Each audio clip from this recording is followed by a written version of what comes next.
Hi, എല്ലാവർക്കും ഇന്നത്തെ ക്ലാസ്സിലേക്ക് സ്വാഗതം. ഇന്ന് നമ്മൾ എക്സൈസ് സിവിൽ ഓഫീസറുടെ സ്പെഷ്യൽ ടോപ്പിക്കിൻ്റെ ഒരു ക്ലാസ്സാണ് പോകുന്നത്.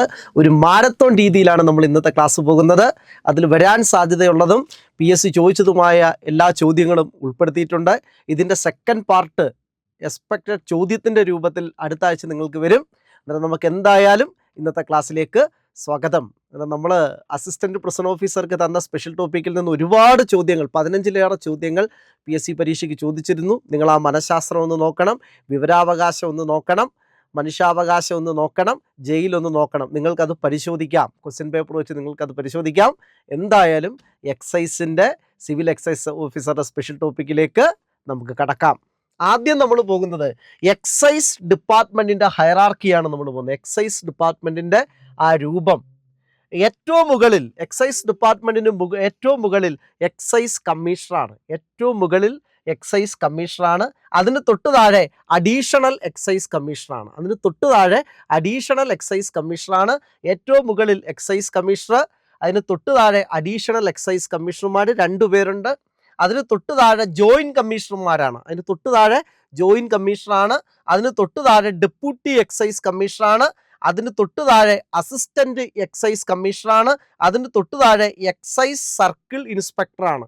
അദ്ദേഹത്തിന് തുല്യമായ പോസ്റ്റുകളാണ് സൂപ്രണ്ടും മാനേജറും ഒക്കെ. അതിനും തൊട്ട് താഴെ എക്സൈസ് ഇൻസ്പെക്ടറാണ്. എക്സൈസ് ഇൻസ്പെക്ടർക്ക് തത്തുല്യമായ പോസ്റ്റാണ് ഫെയർ കോപ്പി സൂപ്രണ്ട്. അതിന് തൊട്ട് താഴെ അസിസ്റ്റന്റ് എക്സൈസ് ഇൻസ്പെക്ടർ. അതിന് തൊട്ട് താഴെ പ്രിവെന്റീവ് ഓഫീസർ. അതിന് തൊട്ട് താഴെ സിവിൽ എക്സൈസ് ഓഫീസർ. അതിന് തൊട്ട് താഴെ ഡ്രൈവർ പോസ്റ്റുമുണ്ട്. എക്സൈസ് ഡിപ്പാർട്ട്മെൻറ്റിൻ്റെ ആ ഹയറാർക്കി, ആ ഓഫീസ് ശ്രേണി നമുക്കൊന്ന് നോക്കാം. ഏറ്റവും മുകളിൽ എക്സൈസ് കമ്മീഷണർ. ഏറ്റവും മുകളിൽ എക്സൈസ് കമ്മീഷണർ. അതിന് തൊട്ട് താഴെ അഡീഷണൽ എക്സൈസ് കമ്മീഷണറാണ്. അതിന് തൊട്ട് താഴെ ജോയിൻറ്റ് കമ്മീഷണർമാരുണ്ട്. അതിന് തൊട്ട് താഴെ ഓരോ ജില്ലകളുടെ കേന്ദ്രമാക്കി ഡെപ്യൂട്ടി എക്സൈസ് കമ്മീഷണർമാരുണ്ട്. അതിന് തൊട്ട് താഴെ അസിസ്റ്റന്റ് എക്സൈസ് കമ്മീഷണറുണ്ട്. അതിന് തൊട്ട് താഴെ എക്സൈസ് സർക്കിൾ ഇൻസ്പെക്ടറുണ്ട്. സർക്കിളിൻ്റെ ചുമതല എക്സൈസ് സർക്കിൾ ഇൻസ്പെക്ടറുണ്ട്. അതിന് തത്തുല്യമായ പോസ്റ്റാണ് സൂപ്രണ്ട് അല്ലെങ്കിൽ മാനേജർ. അതിന് തൊട്ട് താഴെ എക്സൈസ് ഇൻസ്പെക്ടറുണ്ട്. കാര്യം ഒരു എക്സൈസിൻ്റെ ഏറ്റവും താഴെയുള്ള സ്റ്റേഷൻ എന്ന് വെച്ചാൽ റേഞ്ച് ഓഫീസുകളാണ്. റേഞ്ച് ഓഫീസ്, ഒരു റേഞ്ച് ഓഫീസിൻ്റെ ചുമതലയാണ് എക്സൈസ് ഇൻസ്പെക്ടർക്ക്. സർക്കിളിൻ്റെ ചുമതലയാണ് എക്സൈസ് സർക്കിൾ ഇൻസ്പെക്ടർ. അതിന് തൊട്ട് താഴെ അസിസ്റ്റന്റ് എക്സൈസ് ഇൻസ്പെക്ടറുണ്ട്. അതിന് തൊട്ട് താഴെ പ്രിവെന്റീവ് ഓഫീസർമാരുണ്ട്. അതിന് തൊട്ട് താഴെ സിവിൽ എക്സൈസ് ഓഫീസറുണ്ട്. അതിനും താഴെ ഡ്രൈവർ കാറ്റഗറി ഉണ്ട്. എന്നിട്ട് നമുക്ക് അടുത്തയിലേക്ക് പോകാം. കേരളത്തിലെ excise commissioner MR Ajith Kumar ആണ്. MR അജിത് കുമാർ IPS ആണ്. ADGP റാങ്കിലുള്ള ഉദ്യോഗസ്ഥരായിരുന്നു മിക്കവാറും എക്സൈസിൻ്റെ കമ്മീഷണർമാരായിട്ട് വരാറുള്ളത്. ഇപ്പോഴത്തെ കേരളത്തിലെ excise commissioner MR Ajith Kumar IPS ആണ്. MR അജിത് കുമാർ IPS ആണ്. നിലവിലെ എക്സൈസ് വകുപ്പ് മന്ത്രി ശ്രീ MB രാജേഷ് ആണ്.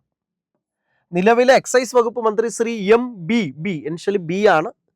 MB രാജേഷ് ആണ്. നിലവിലെ എക്സൈസ് വകുപ്പ് മന്ത്രി ആരെന്ന് ചോദിച്ചാൽ ശ്രീ MB രാജേഷ് ആണ്. അദ്ദേഹം തദ്ദേശ സ്വയംഭരണ വകുപ്പ് മന്ത്രിയും കൂടാണ്. MB രാജേഷ് തദ്ദേശ സ്വയംഭരണ വകുപ്പ് മന്ത്രിയും കൂടാണ്. എക്സൈസിൻ്റെ ചുമതല വഹിക്കുന്ന മന്ത്രിയും ശ്രീ MB രാജേഷ് ആണ്. ഇവിടെ P എന്നാ വന്നിരിക്കുന്നത്, B ആണ് എൻഷൻ. നിലവിൽ എക്സൈസ് വകുപ്പിൻ്റെ ചുമതലയുള്ള principal secretary KR Jyothilal IAS ആണ്. എക്സൈസ് വകുപ്പിൻ്റെ ചുമതലയുള്ള പ്രിൻസിപ്പൽ സെക്രട്ടറി ശരിക്കും അദ്ദേഹം KR Jyothilal additional secretary of taxes ആണ്. നികുതി വകുപ്പിൻ്റെ ചുമതലയുള്ള അഡീഷണൽ സെക്രട്ടറിയാണ്. അദ്ദേഹത്തിൻ്റെ അണ്ടറിലാണ് എക്സൈസ് ഡിപ്പാർട്ട്മെൻറ്റ് വരുന്നത്. എക്സൈസ് ഡിപ്പാർട്ട്മെൻറ്റിൻ്റെ പ്രിൻസിപ്പൽ സെക്രട്ടേറിയറ്റിലുള്ള പോസ്റ്റ്, വകുപ്പിലുള്ള ഉയർന്ന പോസ്റ്റാണ് കമ്മീഷണർ. എക്സൈസ് വകുപ്പിൻ്റെ ചുമതലയുള്ള principal secretary KR Jyothilal IAS ആണ്. അഡീഷണൽ ചീഫ് സെക്രട്ടറി നികുതി എന്നാണ് അദ്ദേഹത്തിൻ്റെ ഫുൾ ഇത് വരുന്നത്. അന്നേരം നമുക്ക് എക്സൈസ് വകുപ്പിനെ 3 സോണുകളായി തിരിച്ചിരിക്കുന്നു. അതാണ് ഇനി നമ്മൾ അറിയേണ്ടത്. എക്സൈസ് വകുപ്പിനെ 3 സോണുകളായിട്ടാണ് തിരിച്ചിരിക്കുന്നത്. എക്സൈസ് വകുപ്പിനെ 3 സോണുകളായി തിരിച്ചിട്ടുണ്ട്. South zone, centre zone, north zone. South zone, centre zone, north zone എന്നിങ്ങനെ എക്സൈസ് വകുപ്പിനെ 3 സോണുകളായി തിരിച്ചിട്ടുണ്ട്.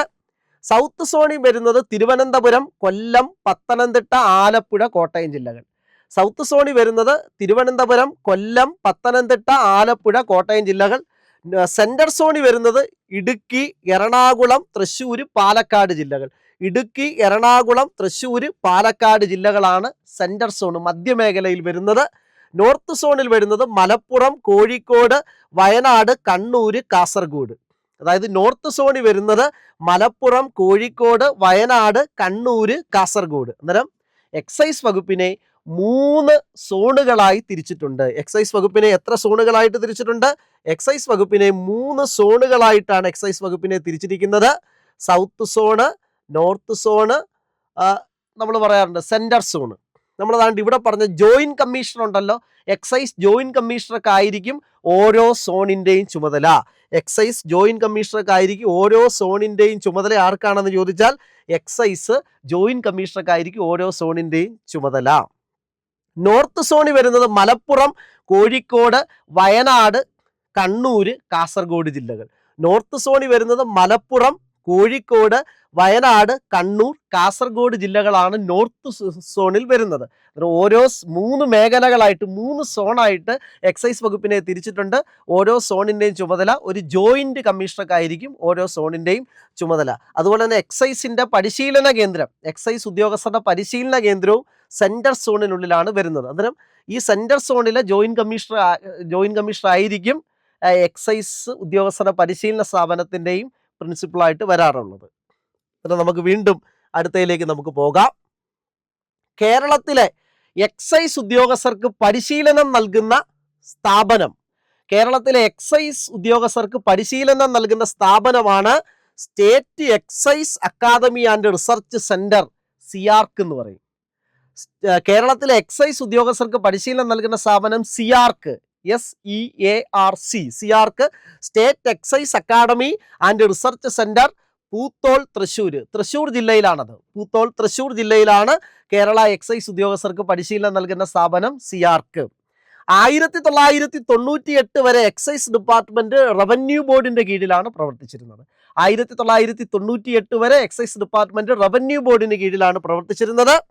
കേരളത്തിലെ ആദ്യ വനിതാ എക്സൈസ് ഇൻസ്പെക്ടർ സജിത ഒ. കേരളത്തിലെ ആദ്യ വനിതാ എക്സൈസ് ഇൻസ്പെക്ടർ സജിത ഒ 2020. കേരളത്തിലെ ആദ്യ വനിതാ എക്സൈസ് ഇൻസ്പെക്ടർ ആരാ? സജിത ഒ 2020. ആദ്യത്തെ പോസ്റ്റിംഗ് കിട്ടിയത് തിരൂർ സ്റ്റേഷനിലാണ്. എക്സൈസ് വകുപ്പിന്റെ ആപ്തവാക്യം ജാഗരൂപ് ബലിഗ്രാഹ്, പ്രവർത്തനങ്ങളിൽ സൂക്ഷ്മ ബുദ്ധിയോടെ ഉള്ളതും രാജ്യത്തിന്റെ ഉന്നമനത്തിന് ആത്മാർത്ഥ സമർപ്പണം ചെയ്തതും. അതായത് എക്സൈസ് വകുപ്പിന്റെ ആപ്തവാക്യം ജാഗരൂക് ബലിഗ്രാഹ്, പ്രവർത്തനങ്ങളിൽ സൂക്ഷ്മ ബുദ്ധിയുള്ളതും രാജ്യത്തിന് വേണ്ടി ആത്മസമർപ്പണം ചെയ്തതും. അതാണ് എക്സൈസ് വകുപ്പിന്റെ ആപ്തവാക്യം. നമ്മൾ ഒരു കാര്യം അറിഞ്ഞിരിക്കണം, കേരളത്തിലെ, നമ്മളിപ്പോൾ പറഞ്ഞു കേരളത്തിൻ്റെ നിലവിലെ എക്സൈസ് വകുപ്പ് മന്ത്രി ശ്രീ MB രാജേഷ് ആണെന്ന് പറഞ്ഞു. കേരളത്തിലെ നിലവിലെ എക്സൈസ് വകുപ്പ് മന്ത്രി ശ്രീ MB രാജേഷ് ആണെന്ന് പറഞ്ഞു. എന്നാൽ കേരളത്തിലെ ആദ്യത്തെ എക്സൈസ് വകുപ്പ് മന്ത്രി ശ്രീ KR ഗൗരിയമ്മയാണ്. കേരളത്തിലെ ആദ്യത്തെ എക്സൈസ് വകുപ്പ് മന്ത്രി KR ഗൗരിയമ്മയാണ്. കേരളത്തിലെ ആദ്യത്തെ റവന്യൂ എക്സൈസ് വകുപ്പ് മന്ത്രി ആര്? KR ഗൗരിയമ്മ. അത് ഓർത്തോണം. കേരളത്തിന്റെ നിലവിലെ എക്സൈസ് വകുപ്പ് മന്ത്രിയാണ് ശ്രീ MB രാജേഷ്. എക്സൈസ് വകുപ്പിനെ 3 സോണുകളായി തിരിച്ചിട്ടുണ്ട്. കേരളത്തിന്റെ നിലവിലെ excise commissioner Shri MR Ajith Kumar IAS. കേരളത്തിന്റെ നിലവിലെ excise commissioner Shri MR Ajith Kumar IPS. എന്നാൽ നമുക്ക് അടുത്ത ടോപ്പിക്കിലേക്ക് പോകാം. എന്നാൽ അടുത്ത ടോപ്പിക്ക് വിമുക്തി. നമ്മൾ പലപ്പോഴും ക്വസ്റ്റ്യൻ വന്ന ഒന്നാണ് വിമുക്തി എന്ന് പറയുന്നത്. വിമുക്തി എക്സൈസ് സിവിൽ എക്സൈസ് ഓഫീസറുടെ പരീക്ഷയ്ക്കൊക്കെ ചോദ്യം വരുന്നതാണ് വിമുക്തി എന്ന് പറയുന്നത്. വിമുക്തി എന്താണ്? വിമുക്തി ലഹരി വിരുദ്ധ ക്യാമ്പയിൻ പ്രോഗ്രാം ആണല്ലോ വിമുക്തി. ലഹരിയുടെ ദൂഷ്യവശങ്ങളെ കുറിച്ച് പൊതുജനങ്ങൾക്ക് അവബോധം നൽകാൻ വേണ്ടി ആരംഭിച്ചതാണ് വിമുക്തി. ലഹരിയുടെ ദൂഷ്യവശങ്ങളെ കുറിച്ച് പൊതുജനങ്ങൾക്ക് അവബോധം നൽകാൻ വേണ്ടി ആരംഭിച്ച പദ്ധതിയാണ് വിമുക്തി പദ്ധതി. ആരംഭിച്ചത് 2016 നവംബർ 20 കേരളത്തിന്റെ മുഖ്യമന്ത്രി ശ്രീ പിണറായി വിജയനാണ് വിമുക്തി പദ്ധതി ഉദ്ഘാടനം ചെയ്തത്. നമുക്കറിയാം, കേരളം രൂപീകരിച്ചതിന്റെ 60ാം വാർഷികമാണല്ലോ 2016. അന്ന് ആരംഭിച്ച മറ്റൊരു പ്രോഗ്രാമാണ് നവകേരള മിഷൻ. നവകേരള മിഷൻ ആരംഭിച്ചതും 2016 നവകേരള മിഷൻ ആരംഭിച്ചത് എന്നാണ് 2016 വിമുക്തി പ്രോഗ്രാം ആരംഭിച്ചതും 2016 അതായത് ലഹരിയുടെ ദൂഷ്യവശങ്ങളെക്കുറിച്ച് പൊതുജനങ്ങൾക്ക് അവബോധം നൽകാൻ വേണ്ടി ആരംഭിച്ച പദ്ധതിയാണ് വിമുക്തി എന്ന് പറയുന്നത്. ലഹരി വിമുക്ത പ്രചാരണ പരിപാടിയാണ് വിമുക്തി. 2016 നവംബർ 20 വിമുക്തി പ്രോഗ്രാം കേരള മുഖ്യമന്ത്രി ശ്രീ പിണറായി വിജയൻ ഉദ്ഘാടനം ചെയ്തത്. നവകേരള മിഷൻ ആരംഭിച്ചതും 2016 മദ്യം, മയക്കുമരുന്ന്, പുകയില എന്നിവയുടെ ഉപയോഗം കുറച്ചു കൊണ്ടുവരിക, ലഹരി വസ്തുക്കളെ ഉന്മൂലനം ചെയ്യുക എന്നിവയാണ് വിമുക്തിയുടെ ലക്ഷ്യങ്ങൾ. മദ്യം, മയക്കുമരുന്ന്, പുകയില എന്നിവയുടെ ഉപയോഗം കുറച്ചു കൊണ്ടുവരിക, ലഹരി വസ്തുക്കളെ ഉന്മൂലനം ചെയ്യുക എന്നിവയൊക്കെയാണ് വിമുക്തിയുടെ ലക്ഷ്യങ്ങൾ. വിമുക്തി മിഷന്റെ ബ്രാൻഡ് അംബാസിഡർ സച്ചിൻ ടെണ്ടുൽക്കർ ആയിരുന്നു. വിമുക്തിയുടെ ബ്രാൻഡ് അംബാസിഡർ ആരാണ്? സച്ചിൻ ടെണ്ടുൽക്കർ. റൺ അഗനിസ്റ്റ് ഡ്രഗ്സ് എന്ന ആശയം റൺ അഗനിസ്റ്റ് ഡ്രഗ്സ് എന്നത് എന്തുമായി ബന്ധപ്പെട്ടിരിക്കുന്നു? വിമുക്തി 14 ജില്ലകളിൽ വിമുക്തി മിഷന്റെ കീഴിൽ 14 ജില്ലകളിൽ ലഹരി വിമുക്ത സെന്ററുകൾ പ്രവർത്തിക്കുന്നുണ്ട്. തിരുവനന്തപുരം, എറണാകുളം, കോഴിക്കോട് സർക്കാർ ആശുപത്രികളിൽ വിമുക്തി കൗൺസിലിംഗ് സെന്ററുകളുമുണ്ട്.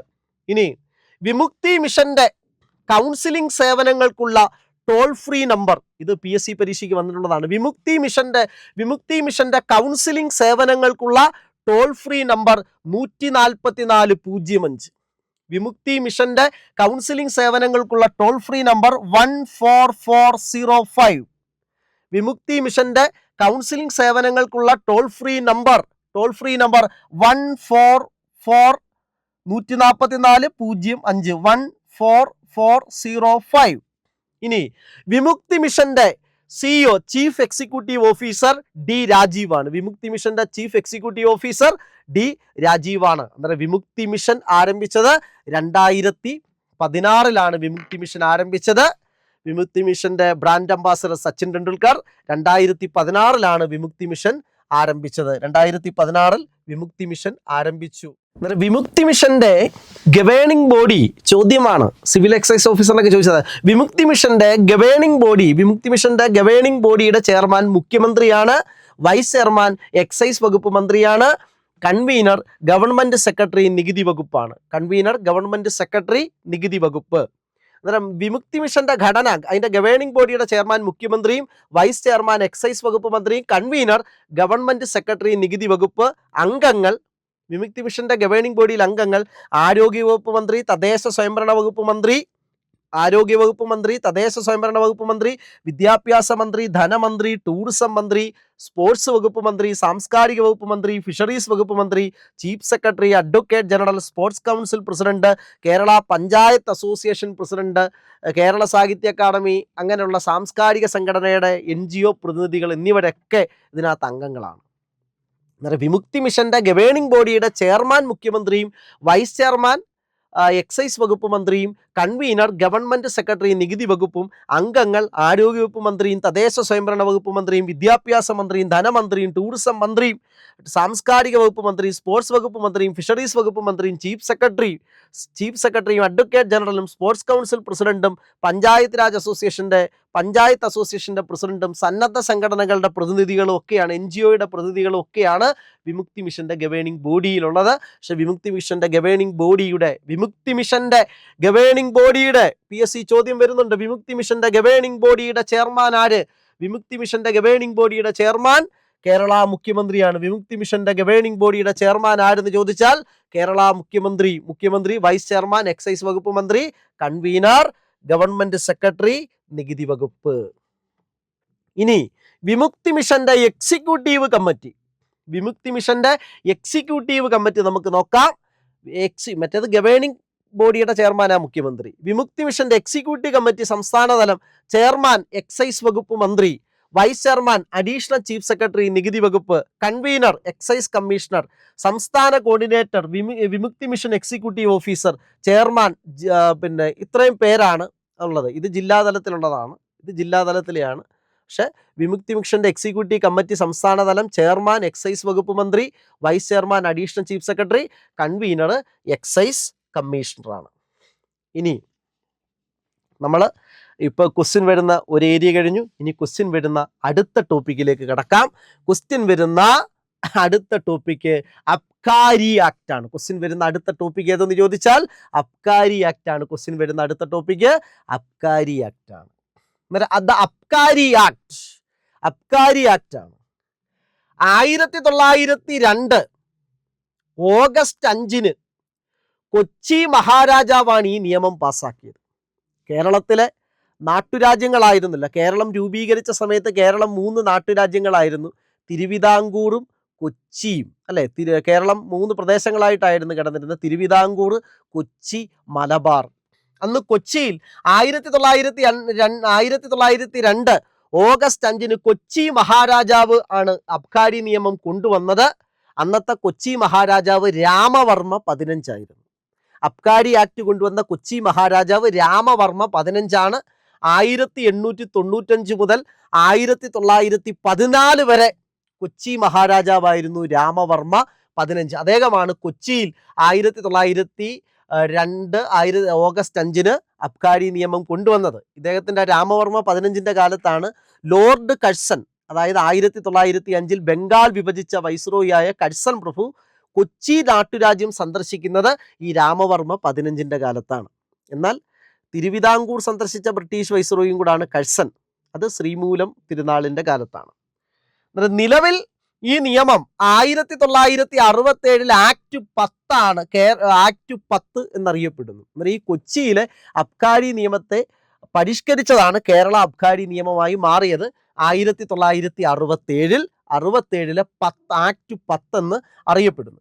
1967 ഈ കൊച്ചി നാട്ടുരാജ്യത്തെ നിയമത്തെ പരിഷ്കരിച്ച് കേരളം മുഴുവൻ ഈ 67 നിയമം ബാധകമാക്കി, അബ്കാരി നിയമം ബാധകമാക്കി. 67 കേരള മുഖ്യമന്ത്രി EMS നമ്പൂതിരിപ്പാടാണ്. 1967 കേരള മുഖ്യമന്ത്രി EMS നമ്പൂതിരിപ്പാടാണ്. EMS നമ്പൂതിരിപ്പാട് 2 തവണ കേരള മുഖ്യമന്ത്രി ആയിട്ടുണ്ട്. 1957 മുതൽ 59 വരെയും, 2ാം തവണ 1967 മുതൽ 1969 വരെയും. 2ാം തവണ EMS നമ്പൂതിരിപ്പാട് മുഖ്യമന്ത്രിയായത് സപ്തകക്ഷി മുന്നണിയുടെ നേതൃത്വത്തിലാണ്.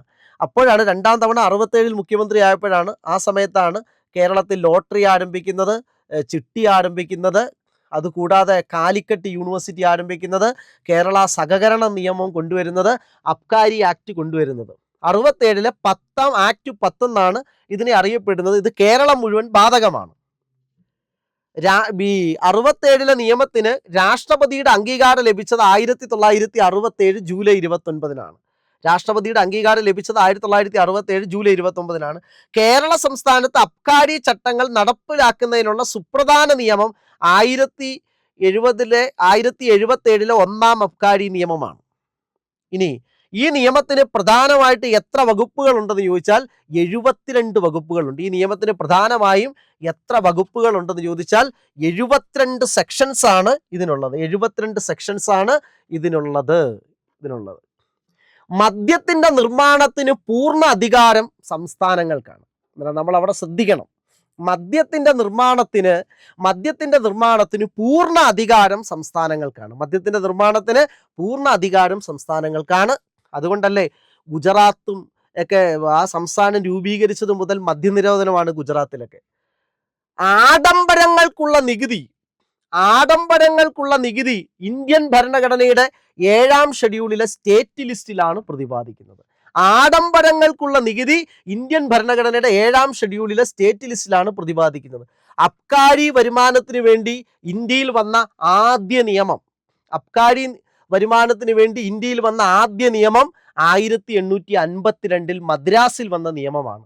അബ്കാരി വരുമാനത്തിന് വേണ്ടി ഇന്ത്യയിൽ നിലവിൽ വന്ന ആദ്യ നിയമം 1852 മദ്രാസ് പ്രസിഡൻസിയിൽ, ബ്രിട്ടീഷുകാരുടെ കാലത്ത് മദ്രാസ് പ്രസിഡൻസിയിൽ വന്ന നിയമമാണ്.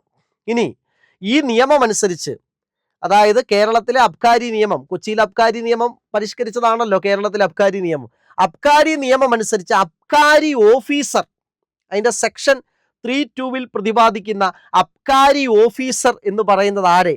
അബ്കാരി ഓഫീസർമാരിൽ ഉൾപ്പെടുന്നത് സിവിൽ എക്സൈസ് ഓഫീസർ മുതൽ എക്സൈസ് കമ്മീഷണർ വരെ. സാധാരണ അബ്കാരി ഓഫീസർ എന്ന് പറയുമ്പോൾ എക്സൈസ് കമ്മീഷണറാണ് നമ്മുടെ മനസ്സിൽ ആദ്യം ഓടിയെത്തുന്നത്.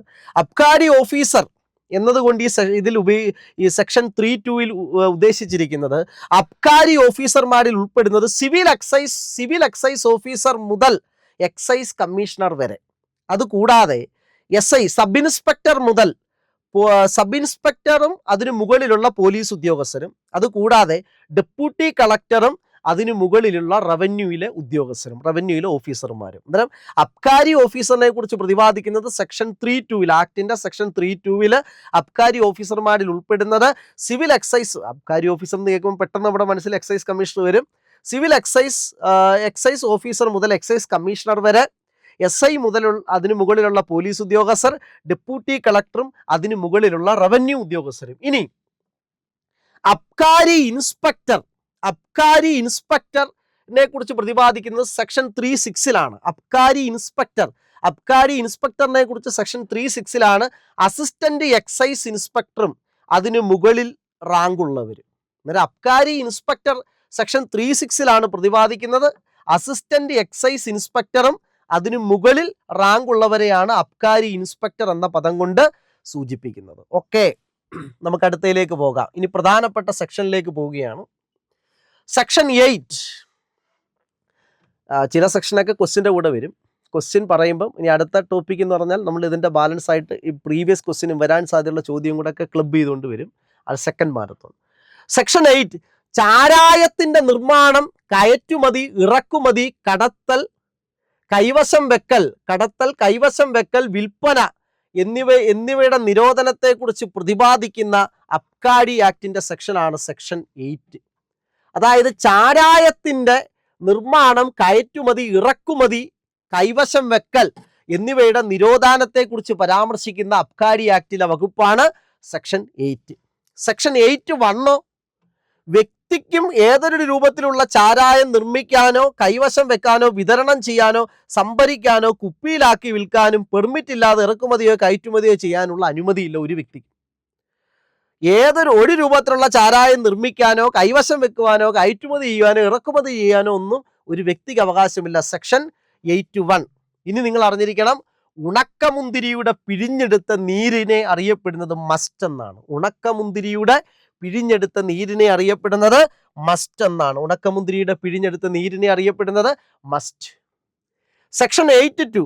സെക്ഷൻ 8(1)ൽ പ്രകാരമുള്ള ഏതെങ്കിലും വ്യവസ്ഥകൾ ഒരു വ്യക്തി ലംഘിക്കുകയാണെങ്കിൽ ആ വ്യക്തിക്ക് 10 വർഷം വരെ നീണ്ടു നിൽക്കാവുന്ന തടവും 1 ലക്ഷം രൂപയിൽ കുറയാത്ത പിഴയും ശിക്ഷയായി ലഭിക്കുന്നതാണ്. അതായത് സെക്ഷൻ 8(1)ൽ പറഞ്ഞിട്ടുള്ള കാര്യങ്ങളിൽ ഏതെങ്കിലും ഒരു വ്യക്തി ലംഘിക്കുകയാണെങ്കിൽ ആ വ്യക്തിക്ക് ലഭിക്കുന്ന ശിക്ഷയെക്കുറിച്ച് 8(2)ൽ പറയുന്നു. 10 വർഷം വരെ നീണ്ടു നിൽക്കാവുന്ന തടവും 1 ലക്ഷം രൂപയിൽ കുറയാത്ത പിഴയും. അടുത്ത സെക്ഷൻ 9 മദ്യം കടത്തുന്നത് നിരോധിക്കുന്ന അബ്കാരി ആക്ടിലെ സെക്ഷനാണ്. മദ്യം കടത്തുന്നത് നിരോധിക്കുന്ന വകുപ്പാണ് സെക്ഷൻ 9. സെക്ഷൻ 11 മദ്യമോ മറ്റ് ലഹരി പദാർത്ഥങ്ങളും കടത്തുന്നതിനാവശ്യമായ പെർമിറ്റിനെ കുറിച്ച് പ്രതിപാദിക്കുന്നു. സെക്ഷൻ 11 മദ്യം, മറ്റ് ലഹരി പദാർത്ഥങ്ങൾ എന്നിവ കടത്തുന്നതിനാവശ്യമായ പെർമിറ്റിനെ കുറിച്ച് പ്രതിപാദിക്കുന്നു. മദ്യമോ മറ്റ് ലഹരി പദാർത്ഥങ്ങളോ കടത്തുന്നതിനാവശ്യമായ പെർമിറ്റ് അനുവദിക്കുന്നത് എക്സൈസ് കമ്മീഷണറോ അല്ലെങ്കിൽ അതിനായി അധികാരപ്പെടുത്തിയ ഉദ്യോഗസ്ഥനോ ആയിരിക്കും. കേരള സ്റ്റേറ്റ് ബിവറേജ് കോർപ്പറേഷൻ സ്ഥാപിതമായത് 1984 ആസ്ഥാനം തിരുവനന്തപുരം. കള്ളൊഴികെയുള്ള മദ്യവും മറ്റ് ലഹരി പദാർത്ഥങ്ങളും ലൈസൻസ് ഇല്ലാതെ വിൽക്കുന്നത് നിരോധിക്കുന്ന സെക്ഷൻ 15. കള്ളൊഴികെയുള്ള മദ്യവും മറ്റ് ലഹരി പദാർത്ഥങ്ങളും ലൈസൻസ് ഇല്ലാതെ വിൽക്കുന്നത് നിരോധിക്കുന്ന വകുപ്പ് സെക്ഷൻ 15. സെക്ഷൻ 15 പ്രകാരം കള്ളു വിൽക്കാൻ അധികാരമുള്ളത് കള്ള് ചെത്താൻ അവകാശമുള്ള വ്യക്തിക്കും ലൈസൻസ് ഇല്ലാതെ തന്നെ കള്ള് നിർമ്മിക്കാനോ വിൽക്കാനോ ലൈസൻസ് ഉള്ള ഒരാൾക്ക് വിൽക്കാവുന്നതോ ആണ്. അബ്കാരി സെക്ഷൻ 15A പ്രകാരം എത്ര വയസ്സിന് താഴെയുള്ളവർക്ക് മദ്യം ഉപയോഗിക്കാൻ പാടില്ല? ഇത് വളരെ പ്രധാനപ്പെട്ട ഒരു ചോദ്യമാണ്. അബ്കാരി സെക്ഷൻ 15A പ്രകാരം എത്ര വയസ്സിന് താഴെയുള്ളവർക്ക് മദ്യം ഉപയോഗിക്കാൻ പാടില്ല? ആൻസർ 23 വയസ്സിന്. 23 വയസ്സ് വളരെ ശ്രദ്ധിക്കേണ്ടുന്ന ഒരു ചോദ്യമാണ്. 23 വയസ്സ് ഇത് വളരെയധികം ശ്രദ്ധിക്കേണ്ടുന്ന ഒരു ചോദ്യമാണ്. അബ്കാരി ആക്ടിലെ സെക്ഷൻ 15A പ്രകാരം എത്ര വയസ്സിന് താഴെയുള്ളവർക്ക് മദ്യം ഉപയോഗിക്കാൻ പാടില്ല? 23 വയസ്സ്. 23 വയസ്സിന് താഴെയുള്ളവർക്ക് മദ്യം വിൽക്കാൻ പാടില്ല എന്ന് പറയുന്ന അബ്കാരി നിയമത്തിലെ സെക്ഷൻ ഏത്? Section 15B. അങ്ങനെ പിടിച്ചു കഴിഞ്ഞാൽ 5000 രൂപ പിഴയും 2 വർഷം തടവ് അല്ലെങ്കിൽ രണ്ടും കൂടെ ലഭിക്കും. അന്നേരം 23 വയസ്സിന് താഴെയുള്ളവർക്ക് മദ്യം വിൽക്കാൻ പാടില്ല എന്ന് നിഷ്കർഷിച്ചിരിക്കുന്ന അബ്കാരി ആക്ടിലെ സെക്ഷൻ 15B. അതായത് മദ്യം ഉപയോഗിക്കാനും പാടില്ല, മദ്യം മേടിക്കാനും പാടില്ല. 23 വയസ്സ് താഴെയുള്ളവർക്ക് മദ്യം 23 വയസ്സിന് താഴെയുള്ളവർ മദ്യം ഉപയോഗിക്കാൻ പാടില്ല. ഇത് വളരെ ശ്രദ്ധിക്കേണ്ട ചോദ്യമാണ്. ഇതിന് ചോദിച്ചിട്ടുള്ള ചോദ്യമാണ്. പൊതുസ്ഥലങ്ങളിൽ മദ്യത്തിന്റെ ഉപയോഗം പാടില്ല. പൊതുസ്ഥലങ്ങൾ എന്ന് വെച്ചാൽ സ്കൂള്, ആശുപത്രി, ആരാധനാലയങ്ങളെ, ഇതൊക്കെ പൊതുസ്ഥലങ്ങളല്ലേ. പൊതുസ്ഥലങ്ങളിൽ മദ്യത്തിന്റെ ഉപയോഗം പാടില്ല എന്ന് പ്രതിപാദിക്കുന്ന സെക്ഷൻ 15C ആണ്. പൊതുസ്ഥലങ്ങളിൽ മദ്യത്തിന്റെ ഉപയോഗം പാടില്ല. Section 15C. കള്ള് നിർമ്മിക്കാനുള്ള ലൈസൻസ് നൽകുന്നതിനെ കുറിച്ച് പ്രതിപാദിക്കുന്നത് സെക്ഷൻ 21. കള്ള് നിർമ്മിക്കുന്നതിനുള്ള ലൈസൻസ് സെക്ഷൻ 21. അബ്കാരി ആക്ട് ചാരായത്തിന്റെ നിർവചനം നൽകിയിരിക്കുന്ന സെക്ഷൻ, അബ്കാരി ആക്ടിൽ ചാരായത്തിന്റെ നിർവചനം നൽകിയിരിക്കുന്ന സെക്ഷൻ 36A ആണ്. ചാരായം എന്ന് പറയുമ്പോൾ കള്ളും ബിയറും വൈനും സ്പിരിറ്റും വിദേശ മദ്യവും ഒക്കെ ചാരായത്തിൽ ഉൾപ്പെടും. അബ്കാരി ആക്ട് സെക്ഷൻ 36A പ്രകാരം ചാരായമായി കണക്കാക്കുന്നത് കള്ള്, ബിയർ, സ്പിരിറ്റ്, വൈന്, വിദേശ മദ്യം, ചികിത്സയ്ക്ക് ഉപയോഗിക്കുന്ന ആൽക്കഹോള്, ഇവയെല്ലാം അബ്കാരി ആക്ട് അനുസരിച്ച് ചാരായമായി കണക്കാക്കുന്നു. അബ്കാരി ആക്ട് അനുസരിച്ച് സ്പിരിറ്റിന് നിർവചനം നൽകിയിരിക്കുന്ന വകുപ്പ് ഏത്? സെക്ഷൻ 39. അബ്കാരി ആക്ട് അനുസരിച്ച് സ്പിരിറ്റിന് നിർവചനം നൽകിയിരിക്കുന്ന വകുപ്പ് സെക്ഷൻ 39. അബ്കാരി ആക്ട് സെക്ഷൻ 39 പ്രകാരം സ്പിരിറ്റ് എന്നാൽ ആൽക്കഹോൾ അടങ്ങിയിട്ടുള്ളതും സേതനം എന്ന് വെച്ചാൽ വാറ്റിയെടുക്കൽ, സേതനം വഴി നിർമ്മിച്ചെടുക്കുന്നതുമായ മദ്യങ്ങളെ സ്പിരിറ്റ് എന്നറിയപ്പെടുന്നു. ആൽക്കഹോൾ അടങ്ങിയിട്ടുള്ളതും സേതനം വാറ്റിയെടുക്കൽ വഴി നിർമ്മിച്ചെടുക്കുന്നതുമായ മദ്യങ്ങളെ നമ്മൾ സ്പിരിറ്റ് എന്നാണ് അറിയപ്പെടുന്നത്. സ്പിരിറ്റിനെ കുറിച്ച് സെക്ഷൻ 39 പറയുന്നത്. സ്പിരിറ്റിനെ കുറിച്ച് സെക്ഷൻ 39 പറയുന്നു. അബ്കാരി ആക്ടിൽ മദ്യത്തിന് നിർവചനം നൽകിയിരിക്കുന്നത് സെക്ഷൻ 310. മദ്യത്തിന് നിർവചനം സെക്ഷൻ 310. ബിയറിന് നിർവചനം സെക്ഷൻ 311. നാടൻ മദ്യത്തിന് നിർവചനം 312. അബ്കാരി ആക്ട് വിദേശ മദ്യത്തിന് 313. ഇനി സെക്ഷൻ 55. മദ്യത്തിൻ്റെയോ മറ്റ് ലഹരി പദാർത്ഥങ്ങളുടെയോ അനധികൃത ഇറക്കുമതി, കയറ്റുമതി, നിർമ്മാണം എന്നിവയെക്കുറിച്ച് പ്രതിപാദിക്കുന്ന വകുപ്പാണ് സെക്ഷൻ 55. മദ്യത്തിൻ്റെയോ മറ്റ് ലഹരി പദാർത്ഥങ്ങളുടെയോ അനധികൃത ഇറക്കുമതി, കയറ്റുമതി, നിർമ്മാണം എന്നിവയെക്കുറിച്ച് പ്രതിപാദിക്കുന്ന വകുപ്പാണ് സെക്ഷൻ 55. Section 55B. മനുഷ്യന്റെ ഉപഭോഗത്തിന് അനുയോജ്യമല്ലാത്ത സ്പിരിറ്റുകൾ നിർമ്മിക്കുകയോ അതിന് ശ്രമിക്കുകയോ ചെയ്യുന്നത് കുറ്റകരമാണ്. സെക്ഷൻ 55B എന്താണ്? മനുഷ്യന്റെ ഉപയോഗത്തിന് അനുയോജ്യമല്ലാത്ത സ്പിരിറ്റുകൾ നിർമ്മിക്കുകയോ അതിന് ശ്രമിക്കുകയോ ചെയ്യുന്നത് കുറ്റകരമാണ്. Section 55B. Section 55D. കുറ്റകരമായ ഗൂഢാലോചന. സിവിൽ എക്സൈസ് ഓഫീസർക്ക് ചോദിച്ച ചോദ്യം. ക്രിമിനൽ ഗൂഢാലോചന, കുറ്റകരമായ ഗൂഢാലോചനയെ കുറിച്ച് പ്രതിപാദിക്കുന്നത് സെക്ഷൻ 55D. കുറ്റകരമായ ഗൂഢാലോചനയെ കുറിച്ച് പ്രതിപാദിക്കുന്നത് സെക്ഷൻ 55D. സിവിൽ എക്സൈസ് ഓഫീസറുടെ പരീക്ഷയിൽ ചോദിക്കുന്ന ഒന്നാണ് ഡ്രൈ ഡേയ്സ്. അതായത് കേരളത്തിലെ മദ്യശാലകളൊക്കെ അടഞ്ഞു കിടക്കുന്ന ദിവസങ്ങൾ. ആ ഡ്രൈ ഡേയ്സ് ചോദ്യം വരാറുണ്ട്. കേരളത്തിൽ മദ്യവിൽപ്പനയ്ക്ക് നിരോധനം ഏർപ്പെടുത്തിയിട്ടുള്ള ദിവസങ്ങൾ ഏതൊക്കെയാണ്? അതാണ് dry days. 1 October 2 Gandhi Jayanti. Gandhi ജയന്തിക്ക് കേരളത്തിലെ മദ്യശാലകളെല്ലാം അടഞ്ഞു കിടക്കും. ജനുവരി 30 രക്തസാക്ഷി ദിനം. ശ്രീനാരായണ ഗുരുവിൻ്റെ ജയന്തിയും ശ്രീനാരായണ ഗുരു സമാധിയും, അതായത് കേരള നവോത്ഥാനത്തിൻ്റെ പിതാവായ ശ്രീനാരായണ ഗുരു ജയന്തിക്കും സമാധിക്കും മദ്യശാലകൾ അടഞ്ഞു കിടക്കും. എല്ലാ ഇംഗ്ലീഷ് മാസത്തിലെയും 1-ാം തീയതി മദ്യശാലകൾ അടഞ്ഞു കിടക്കും. തെരഞ്ഞെടുപ്പ് മേഖലകളിൽ പോളിംഗ് ദിനത്തിലും തലേ ദിവസവും പോളിംഗ് അവസാനിക്കുന്നത് വരെയുള്ള 48 മണിക്കൂർ, തലേ ദിവസം കൊണ്ട് കൂട്ടി പോളിംഗ് അവസാനിക്കുന്നവരെയുള്ള 48 മണിക്കൂർ മദ്യശാലകൾ അടഞ്ഞു കിടക്കും. വോട്ടെണ്ണൽ ദിവസം മദ്യശാലകൾ അടഞ്ഞു കിടക്കും. ദുഃഖവെള്ളിയാഴ്ച മദ്യശാലകൾ അടഞ്ഞു കിടക്കും. അന്താരാഷ്ട്ര മയക്കുമരുന്ന് ലഹരി വിരുദ്ധ ദിനം ജൂൺ 26. അന്താരാഷ്ട്ര മയക്കുമരുന്ന് ലഹരി വിരുദ്ധ ദിനം ജൂൺ 26 മദ്യശാലകൾ അടഞ്ഞു കിടക്കും. ഇത്രയും ഇതിലാണ് മദ്യശാലകൾ അടഞ്ഞു കിടക്കുന്നത്. ഇത്രയും ഈ ജൂൺ 26 വരെയുള്ളതാണ് മദ്യശാലകൾ അടഞ്ഞു കിടക്കുന്നത്. ഓഗസ്റ്റ് 15 അടവില്ല, ഡ്രൈ ഡേ അല്ല. ക്രിസ്മസ് ഡ്രൈ ഡേ അല്ല. ഓഗസ്റ്റ് 15 ഡ്രൈ ഡേ അല്ല. ജനുവരി 26 ഡ്രൈ ഡേ അല്ല.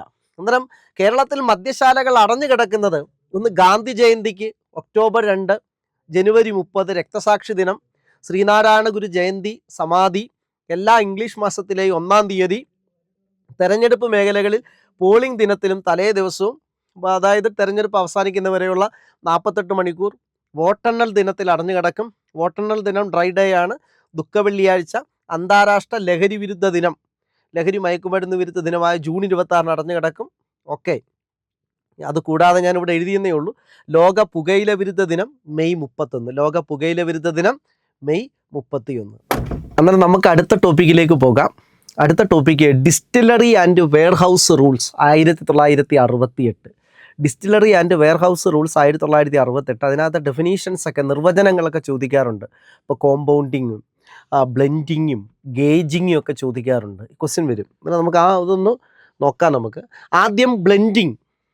ആദ്യത്തെ നിർവചനമാണ് ബ്ലെൻഡിങ്. ബ്ലെൻഡിങ് എന്ന് വെച്ചാൽ കലർത്തൽ. ബ്ലെൻഡിങ് എന്ന് വെച്ചാൽ എന്താണ്? കലർത്തലാണ്. ബ്ലെൻഡിങ് എന്ന് വെച്ചാൽ കലർത്തലാണ്. ഒരേ വീര്യമുള്ളതോ അല്ലെങ്കിൽ വ്യത്യസ്ത വീര്യമുള്ളതോ ആയ രണ്ട് സ്പിരിറ്റുകളെ തമ്മിൽ കൂട്ടിയോജിപ്പിക്കുന്ന പ്രക്രിയയാണ് ബ്ലെൻഡിങ്. ബ്ലെൻഡിങ് എന്ന് വെച്ചാൽ കലർത്തൽ. ഒരേ വീര്യമുള്ളതോ അല്ലെങ്കിൽ വ്യത്യസ്ത വീര്യമുള്ളതോമായ രണ്ട് സ്പിരിറ്റുകളെ തമ്മിൽ കൂട്ടിയോജിപ്പിക്കുന്ന പ്രക്രിയ വിളിക്കുന്ന പേരാണ് ബ്ലെൻഡിങ്. അടുത്തതാണ് ഫോർട്ടിഫിക്കേഷൻ, ബലപ്പെടുത്തൽ.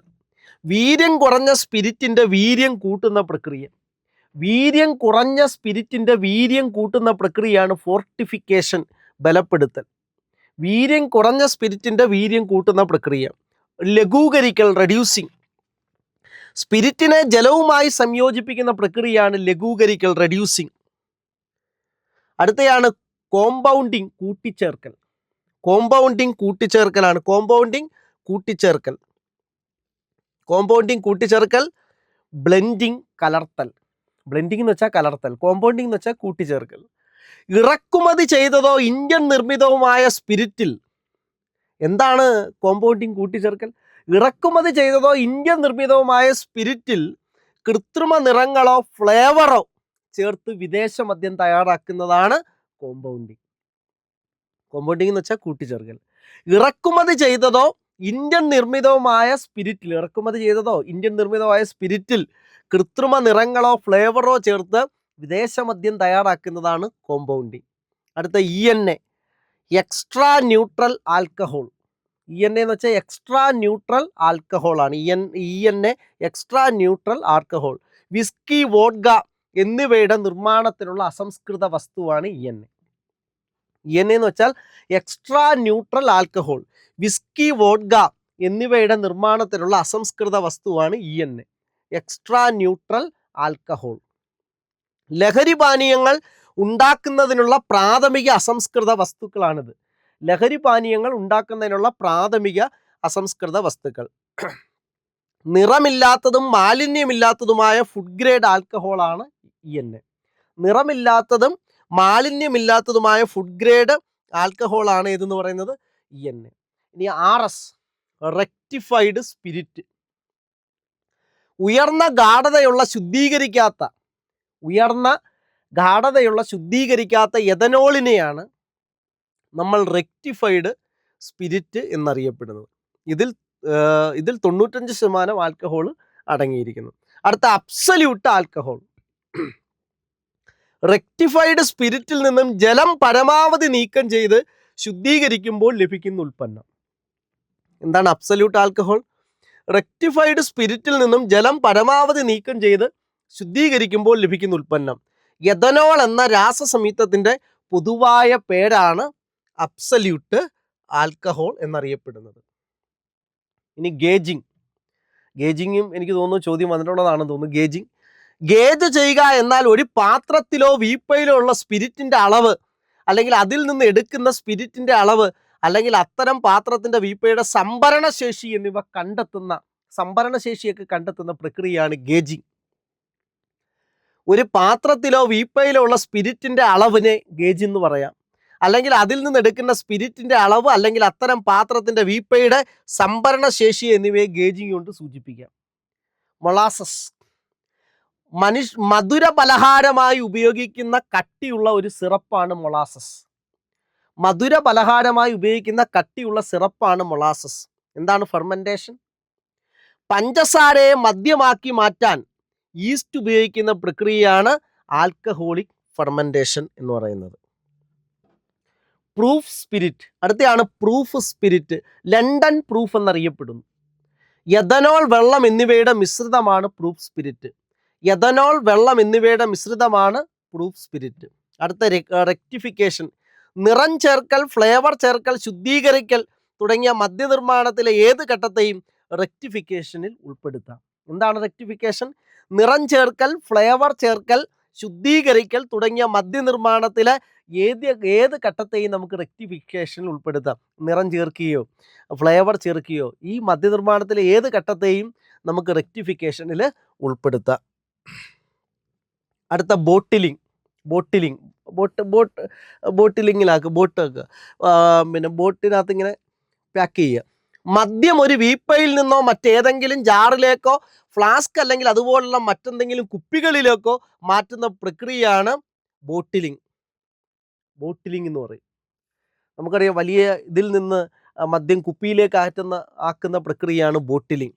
എക്സൈസ് കമ്മീഷണറുടെ അനുമതി ലഭിച്ചിട്ടുള്ള, അതാണ് ശ്രദ്ധിക്കേണ്ട പോയിന്റ്, എക്സൈസ് കമ്മീഷണറെ അനുമതി ലഭിച്ചിട്ടുള്ള വെയർ ഹൗസുകൾക്ക് മാത്രമാണ് ബോട്ടിലിംഗ് നടത്താൻ സാധിക്കുന്നത്.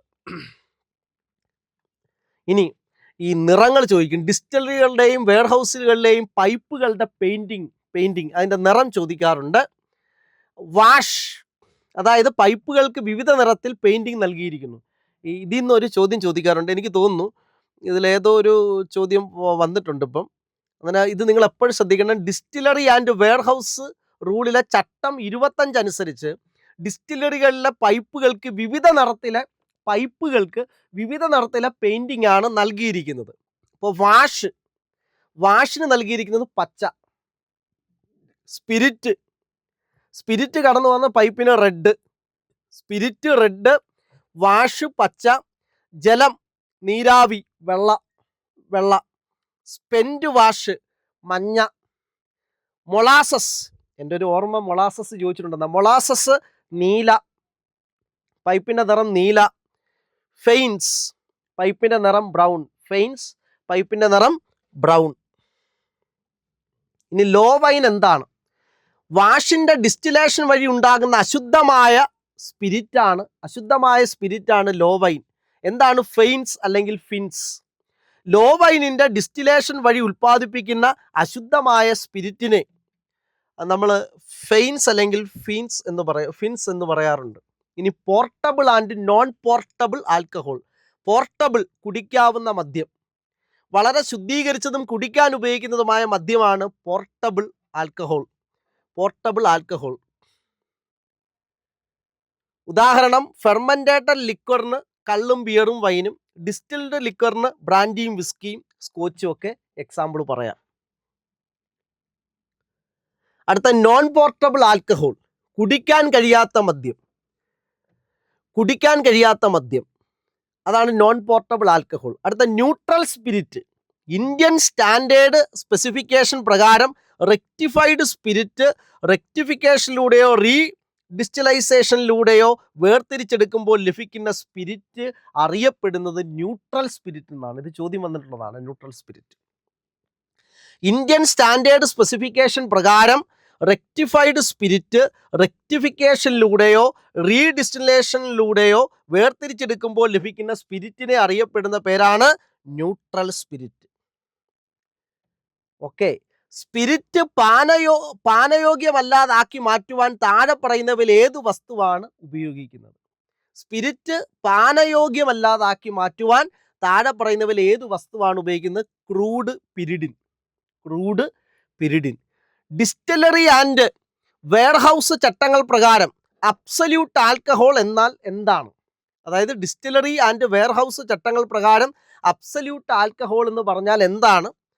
99.5% ഈഥൈൽ ആൽക്കഹോളും. ഡിസ്റ്റിലറി ചട്ടങ്ങൾ പ്രകാരം അബ്സല്യൂട്ട് ആൽക്കഹോൾ എന്ന് പറഞ്ഞാൽ എന്താണ്? ചോദ്യമാണ്. 99.5% ഈഥൈൽ ആൽക്കഹോളും 0.5% ജലവും അടങ്ങിയത്. മീഥൈൽ ആൽക്കഹോളിന്റെ കെമിക്കൽ ഫോർമുല.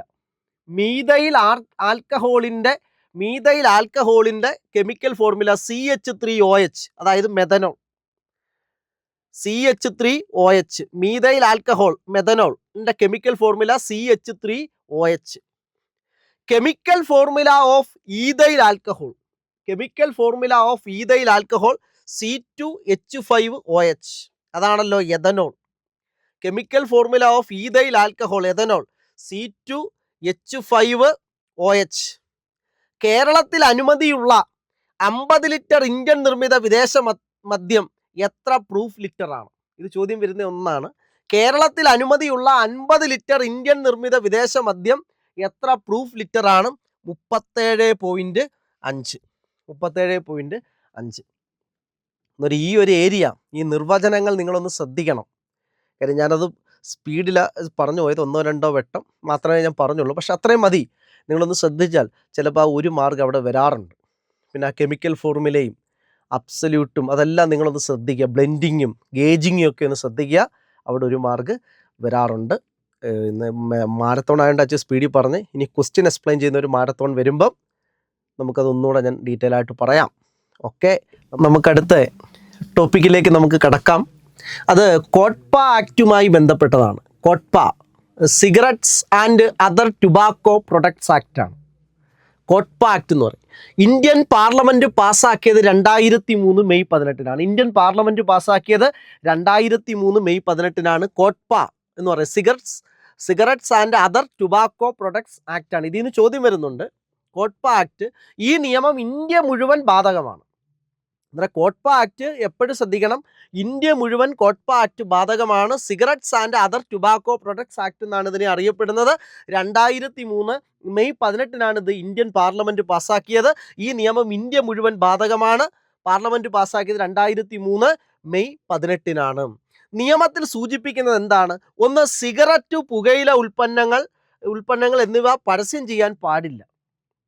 2, സിഗരറ്റ്, മറ്റു പുകയില ഉൽപ്പന്നങ്ങൾ എന്നിവയുടെ വഴിയോര കച്ചവടം നിരോധിച്ചിരിക്കുന്നു. ഈ കോട്ട്പ ആക്ടിൽ പറഞ്ഞ എന്താ? സിഗരറ്റ്, പുകയില ഉൽപ്പന്നങ്ങൾ എന്നിവയുടെ വഴിയോര കച്ചവടം നിരോധിച്ചിരിക്കുന്നു. സിഗരറ്റും മറ്റു പുകയില ഉൽപ്പന്നങ്ങൾ എന്നിവയുടെ ഉൽപ്പാദനവും വിതരണവും മാർഗനിർദ്ദേശങ്ങൾ പ്രകാരമായിരിക്കണം.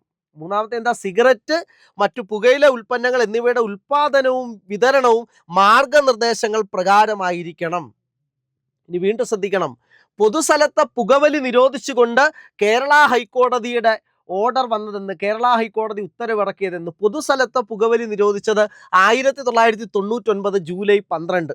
ആ വിധി പുറപ്പെടുവിച്ചത് ജസ്റ്റിസ് കെ നാരായണക്കുറുപ്പാണ്. പൊതുസ്ഥലത്തെ പുകവലി നിരോധിച്ചുകൊണ്ടുള്ള കേരള ഹൈക്കോടതിയുടെ ഉത്തരവ് പുറപ്പെടുവിച്ച ജഡ്ജി ജസ്റ്റിസ് കെ നാരായണക്കുറുപ്പാണ്. പൊതുസ്ഥലത്തെ പുകവലി നിരോധിച്ചുകൊണ്ട് കേരള ഹൈക്കോടതി വിധി പുറപ്പെടുവിച്ച case K Ramakrishnan versus state of കേരളയാണ്. K Ramakrishnan versus state of Kerala എന്ന കേസിലാണ് പൊതുസ്ഥലത്തെ പുകവലി നിരോധിച്ചുകൊണ്ടുള്ള കേരള ഹൈക്കോടതിയുടെ വിധി വന്നത്. പൊതുസ്ഥലങ്ങളിലെ പുകവലി നിരോധിക്കാൻ അടിസ്ഥാനമായ ഭരണഘടനയിലെ വകുപ്പ് ആർട്ടിക്കിൾ 21 പൊതുസ്ഥലങ്ങളിലെ പുകവലി നിരോധിക്കാൻ അടിസ്ഥാനമായ ഭരണഘടനയിലെ വകുപ്പ് ആർട്ടിക്കിൾ 21. ഇന്ത്യയിൽ the prohibition of smoking in public places എന്ന ചട്ടം നിലവിൽ വന്നത് 2008 ഒക്ടോബർ 2-ലാണ്. ഇന്ത്യയിൽ the prohibition of smoking in public places rules നിലവിൽ വന്നത് 2008-ലാണ്. ഇനി കോട്ട്പ ആക്ടിലെ പ്രധാനപ്പെട്ട വകുപ്പുകളാണ്, സെക്ഷൻസ് ആണ്. കോട്ട്പ ആക്ടിലെ പ്രധാനപ്പെട്ട വകുപ്പുകൾ സെക്ഷൻ 4 പ്രകാരം പൊതുസ്ഥലത്തെ പുകവലി നിരോധിച്ചിരിക്കുന്നു. ഇപ്പോൾ പൊതുസ്ഥലങ്ങൾ എന്ന് പറഞ്ഞാൽ എന്താ? ആശുപത്രികളെ, സ്കൂളുകളെ, ലൈബ്രറികളെ, ബസ് സ്റ്റാൻഡുകളെ, റെയിൽവേ സ്റ്റേഷനുകളെ, ഇതെല്ലാം പൊതുസ്ഥലങ്ങളാണ്. സെക്ഷൻ 4 പ്രകാരം പൊതുസ്ഥലത്തെ പുകവലി നിരോധിച്ചിരിക്കുന്നു. അങ്ങനെ 4 പ്രകാരം പൊതുസ്ഥലത്തെ പുകവലി നിരോധിച്ചിരിക്കുന്നു. അതിൻ്റെ ശിക്ഷ പറയുന്നത് സെക്ഷൻ 21-ലാണ്. 200 രൂപ പിഴയാണ് ശിക്ഷ. പൊതുസ്ഥലത്തിരുന്ന് പുകവലിച്ചാൽ 200 രൂപയാണ് പിഴ. സെക്ഷൻ 21 പ്രകാരം കോട്ട്പ ആക്ടിൻ്റെ സെക്ഷൻ 21 പ്രകാരം, കോട്ട്പ എന്ന ടി ആണ് ആദ്യം വരുന്നത്. 30 മുറികളുള്ള ഹോട്ടലിലോ 30 അതിൽ കൂടുതലോ പേർക്ക് ഇരിക്കാൻ ശേഷിയുള്ള ഒരു റെസ്റ്റോറൻറ്റിലോ എയർപോർട്ടിലോ പുകവലിക്കുന്നതിനുള്ള പ്രത്യേക സ്ഥലമോ സംവിധാനമോ ഏർപ്പെടുത്താം. അതും ചോദ്യമാണ്. 30 മുറികളുള്ള ഹോട്ടലിലോ 30 മുറികളുള്ള ഹോട്ടലിലോ 30 മുറികൾ, അത് ചോദ്യം വന്നിട്ടുള്ളതാണ്, സിവിൽ എക്സൈസ് ഓഫീസർക്ക് ചോദ്യം വന്നിട്ടുള്ളതാണ്.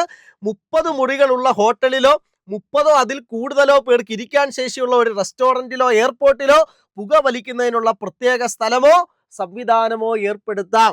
ഇത് സിവിൽ എക്സൈസ് ഓഫീസർക്ക് വന്ന ചോദ്യമാണ്. സെക്ഷൻ 5, പുകയില ഉൽപ്പന്നങ്ങൾ, സിഗരറ്റ് എന്നിവയുടെ പരസ്യ നിരോധനം. ഇവയുടെ പരസ്യങ്ങൾ നിരോധിച്ചിരിക്കുന്നു. സെക്ഷൻ 5. ഇനി കോട്ട്പ ആക്ടിന്റെ സെക്ഷൻ 6.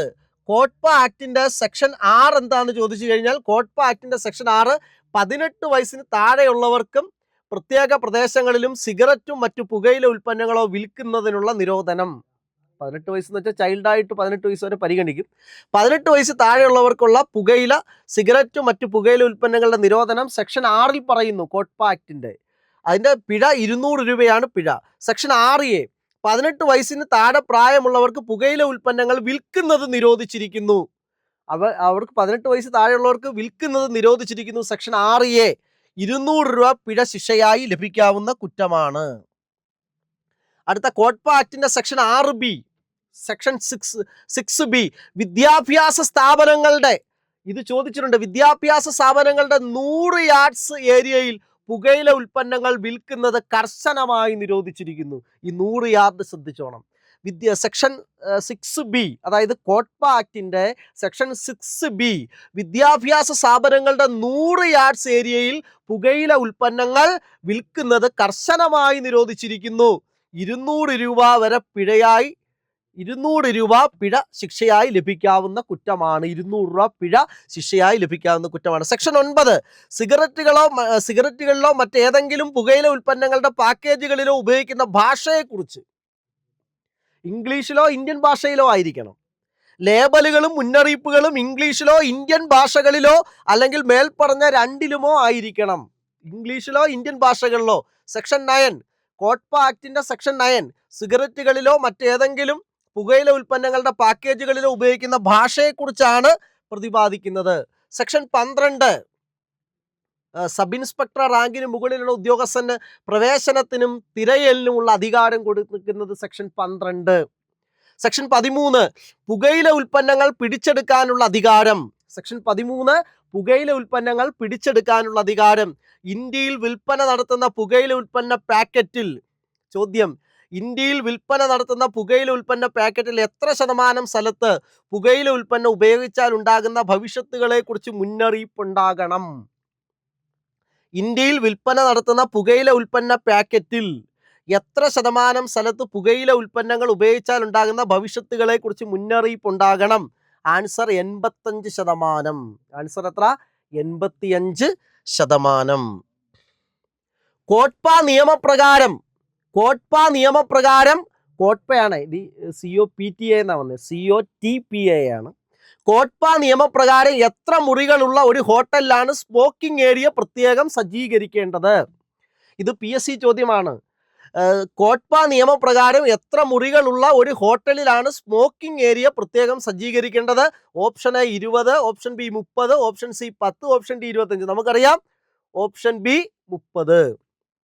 ഇനി എപ്പോഴും ശ്രദ്ധിക്കണം, നമുക്ക് എപ്പോഴും തെറ്റിപ്പോവാൻ സാധ്യതയുണ്ടെന്ന്. കുടിക്കാൻ ഉപയോഗിക്കുന്ന മദ്യം ഈതയിൽ ആൽക്കഹോൾ അല്ലെങ്കിൽ എഥനോൾ ആണ്. കുടിക്കാൻ ഉപയോഗിക്കുന്ന മദ്യം ഈതയിൽ ആൽക്കഹോൾ, കുടിക്കാൻ ഉപയോഗിക്കുന്ന മദ്യം ഈതയിൽ ആൽക്കഹോൾ അല്ലെങ്കിൽ എഥനോൾ ആണ്. എന്നാൽ മദ്യ ദുരന്തത്തിന് കാരണം മീതയിൽ ആൽക്കഹോൾ അല്ലെങ്കിൽ മെഥനോൾ ആണ്. കുടിക്കാൻ ഉപയോഗിക്കുന്ന മദ്യം ഈതയിൽ ആൽക്കഹോൾ അല്ലെങ്കിൽ എഥനോൾ, മദ്യ ദുരന്തത്തിന് കാരണം മീതയിൽ ആൽക്കഹോൾ അല്ലെങ്കിൽ മെഥനോൾ. ഓക്കെ, ഇത്രയും നിങ്ങൾക്ക് നന്നായിട്ട് മനസ്സിലായെന്ന് വിശ്വസിക്കുന്നു.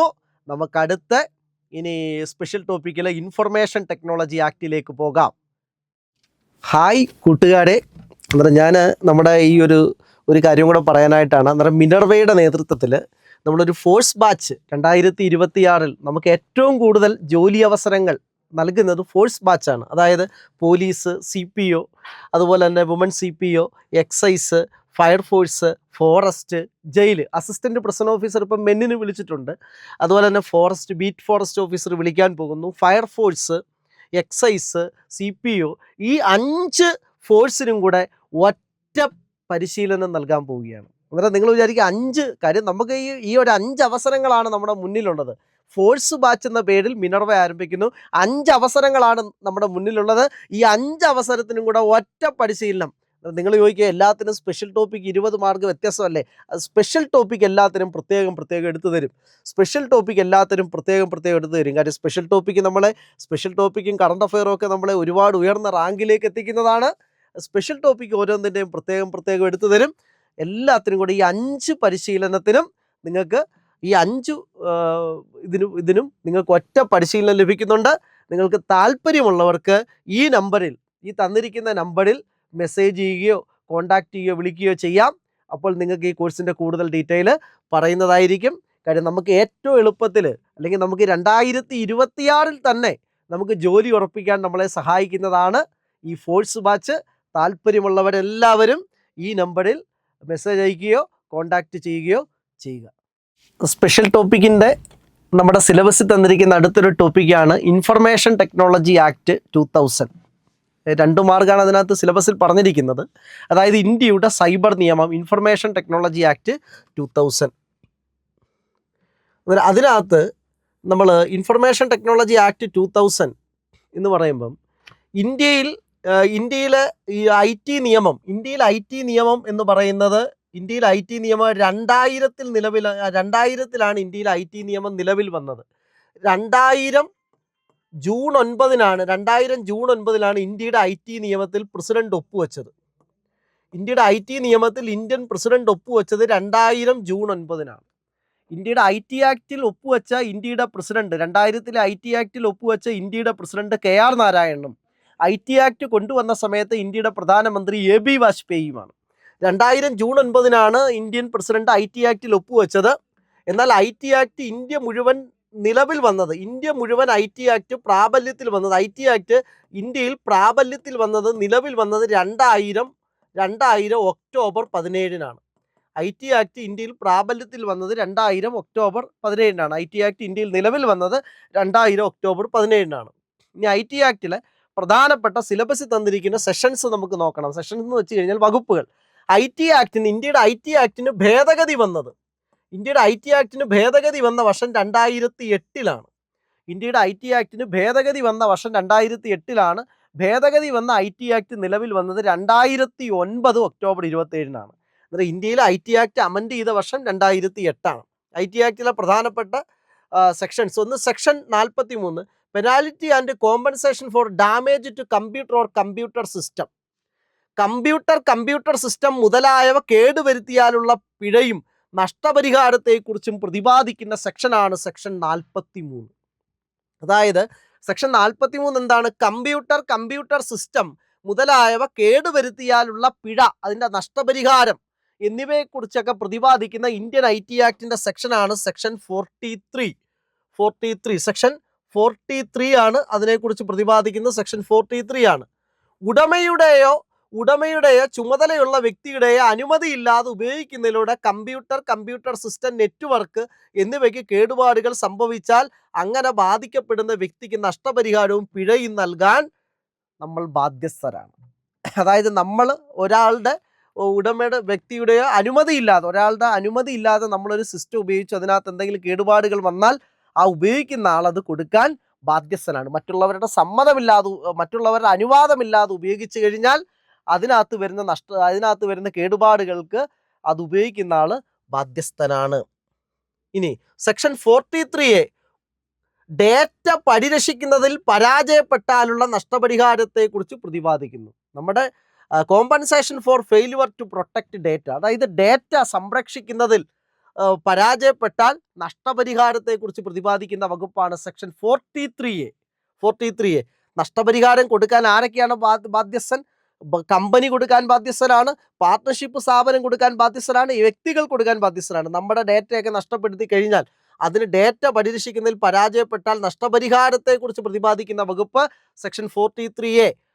ഇപ്പോൾ കമ്പനിയാണ് നമ്മുടെ ഡേറ്റ പ്രൊട്ടക്ട് ചെയ്യുന്നതിൽ പരാജയപ്പെട്ടാൽ കമ്പനി നമുക്ക് നഷ്ടപരിഹാരം തരാൻ കമ്പനി ബാധ്യസ്ഥരാണ്. അടുത്ത സെക്ഷൻ 65 ടാമ്പറിംഗ് എന്ന് പറയും. Tampering with computer source documents. Section 65 ഒരു ഇലക്ട്രോണിക് മാധ്യമത്തിലെ ശരിയായ രേഖകൾ നീക്കം ചെയ്യുകയോ തെറ്റായ രേഖകൾ ഉൾപ്പെടുത്തുകയോ ചെയ്യുന്നതാണ് ടാമ്പറിങ്, സൈബർ ടാമ്പറിങ്. അതായത് ഇടയ്ക്കൊക്കെ കയറി തെറ്റായ വിവരങ്ങൾ ഉൾപ്പെടുത്തുക. ഒരു ഇലക്ട്രോണിക് മാധ്യമത്തിലെ ശരിയായ രേഖകൾ നീക്കം ചെയ്യുകയോ തെറ്റായ രേഖകൾ ഉൾപ്പെടുത്തുകയോ ചെയ്യുന്ന പ്രോസസ്സാണ് സൈബർ ടാമ്പറിങ്. നമ്മൾ ഏതെങ്കിലും വെബ്സൈറ്റിലൊക്കെ നുഴഞ്ഞു കയറി അതിനകത്ത് മാറ്റം വരുത്തുക, അതാണ് സൈബർ ടാമ്പറിങ്. സെക്ഷൻ 65 ശിക്ഷ 3 വർഷം വരെ തടവോ 2 ലക്ഷം രൂപ വരെ പിഴയോ അല്ലെങ്കിൽ രണ്ടും കൂടെ. എന്നാൽ സൈബർ ടാമ്പറിങ് സെക്ഷൻ 65 അനുസരിച്ചുള്ള ശിക്ഷ 3 വർഷം വരെ തടവോ 2 ലക്ഷം രൂപ വരെ പിഴയോ അല്ലെങ്കിൽ രണ്ടും കൂടിയോ ആണ്. ജാമ്യം കിട്ടാവുന്നതാണ്. അടുത്ത section 66. Section 66 computer related offences എന്നാണ് പറയുന്നത്. കമ്പ്യൂട്ടറുമായി ബന്ധപ്പെട്ട കുറ്റകൃത്യങ്ങൾ. നേരത്തെ 2000 IT ആക്ടിൽ ഇതിൻ്റെ പേര് ഹാക്കിംഗ് എന്നായിരുന്നു. പക്ഷെ 2008 ഭേദഗതിയിലൂടെ സെക്ഷൻ 66 കമ്പ്യൂട്ടർ റിലേറ്റഡ് ഒഫൻസസ് എന്നാക്കി.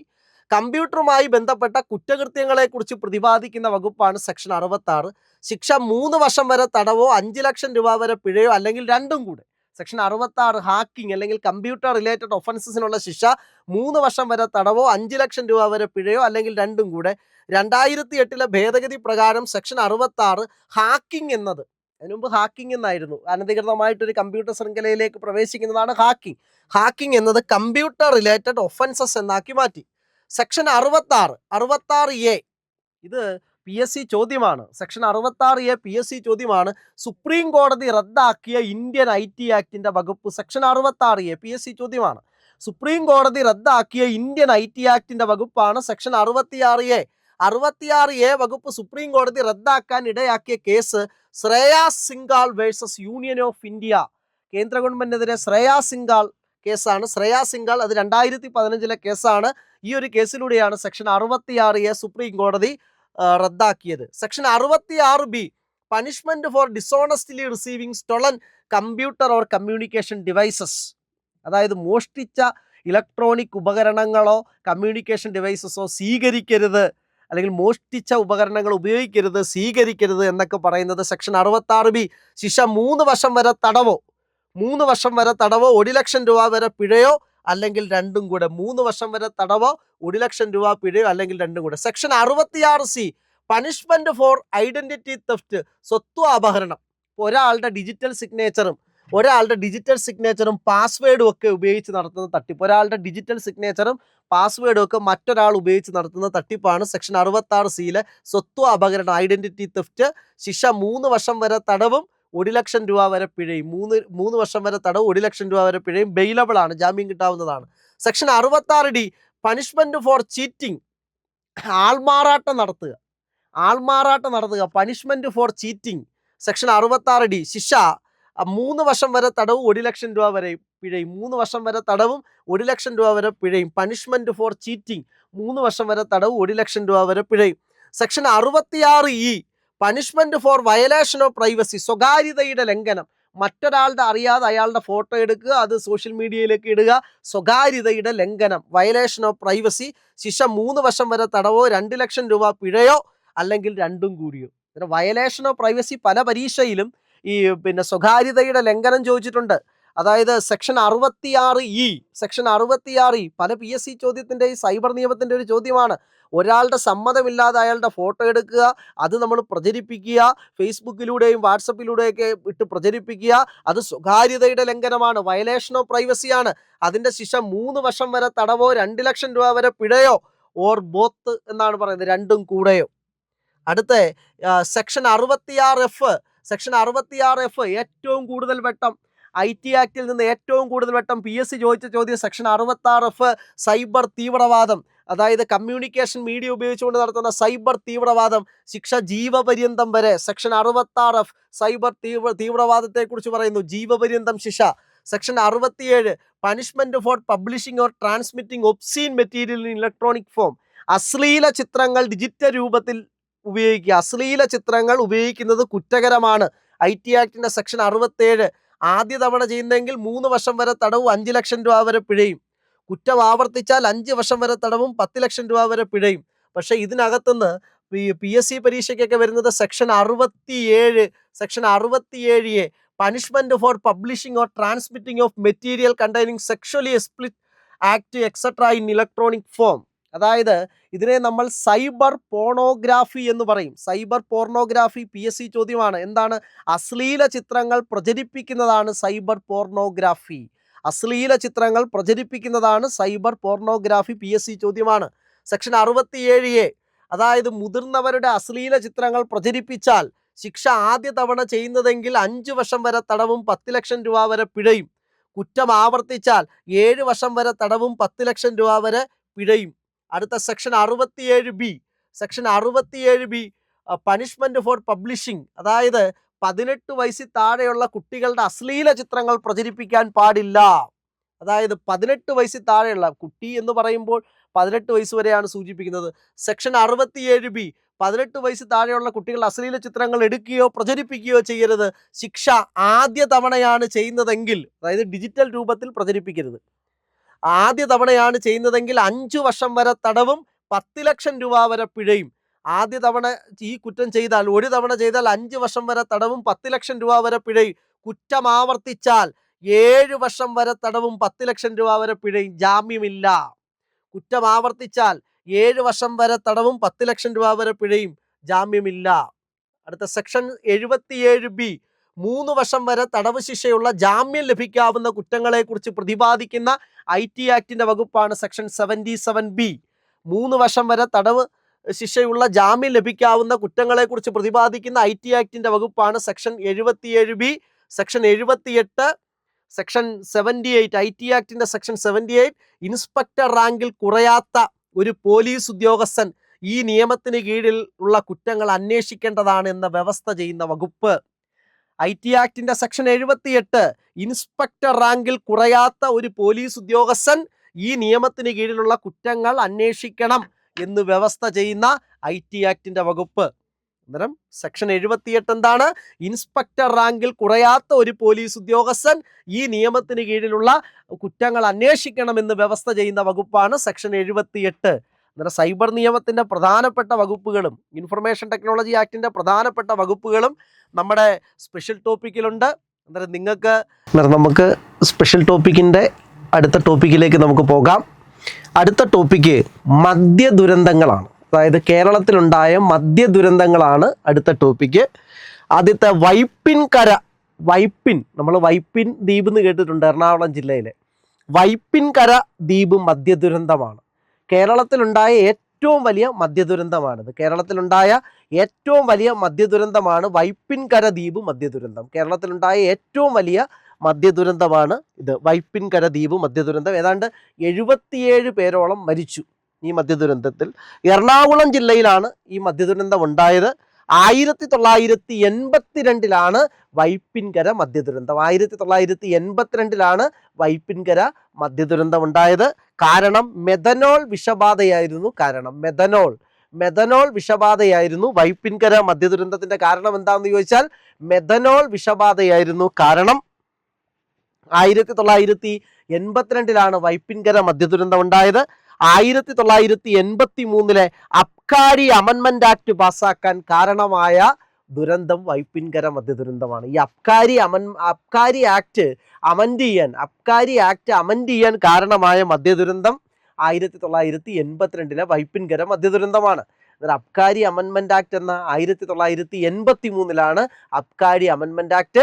ആ ആക്ട് വരാൻ കാരണമായ മദ്യ ദുരന്തം വൈപ്പിൻകര മദ്യ ദുരന്തം. വൈപ്പിൻകര മദ്യ ദുരന്തം നടന്ന വർഷം 1982. കേരളത്തിലെ ഏറ്റവും വലിയ മദ്യ ദുരന്തമാണ് വൈപ്പിൻകര മദ്യ ദുരന്തം. 77 പേരോളം മരിച്ചു. മെഥനോൾ വിഷബാധയായിരുന്നു ഇതിന്റെ കാരണം. അടുത്തയാണ് കല്ലുവാതുക്കൽ മദ്യ ദുരന്തം. കല്ലുവാതുക്കൽ മദ്യ ദുരന്തം നടന്നത് കൊല്ലം ജില്ലയിലാണ്. കൊല്ലം ജില്ലയിലെ സ്ഥലമാണ് കല്ലുവാതുക്കൽ. 2000 കല്ലുവാതുക്കൽ മദ്യ ദുരന്തം നടന്നത്. കല്ലുവാതുക്കൽ മദ്യ ദുരന്തം നടന്നത് 2000 കല്ലുവാതുക്കൽ മദ്യ ദുരന്തം അന്വേഷിച്ച കമ്മീഷൻ VP മോഹൻകുമാർ കമ്മീഷനാണ്.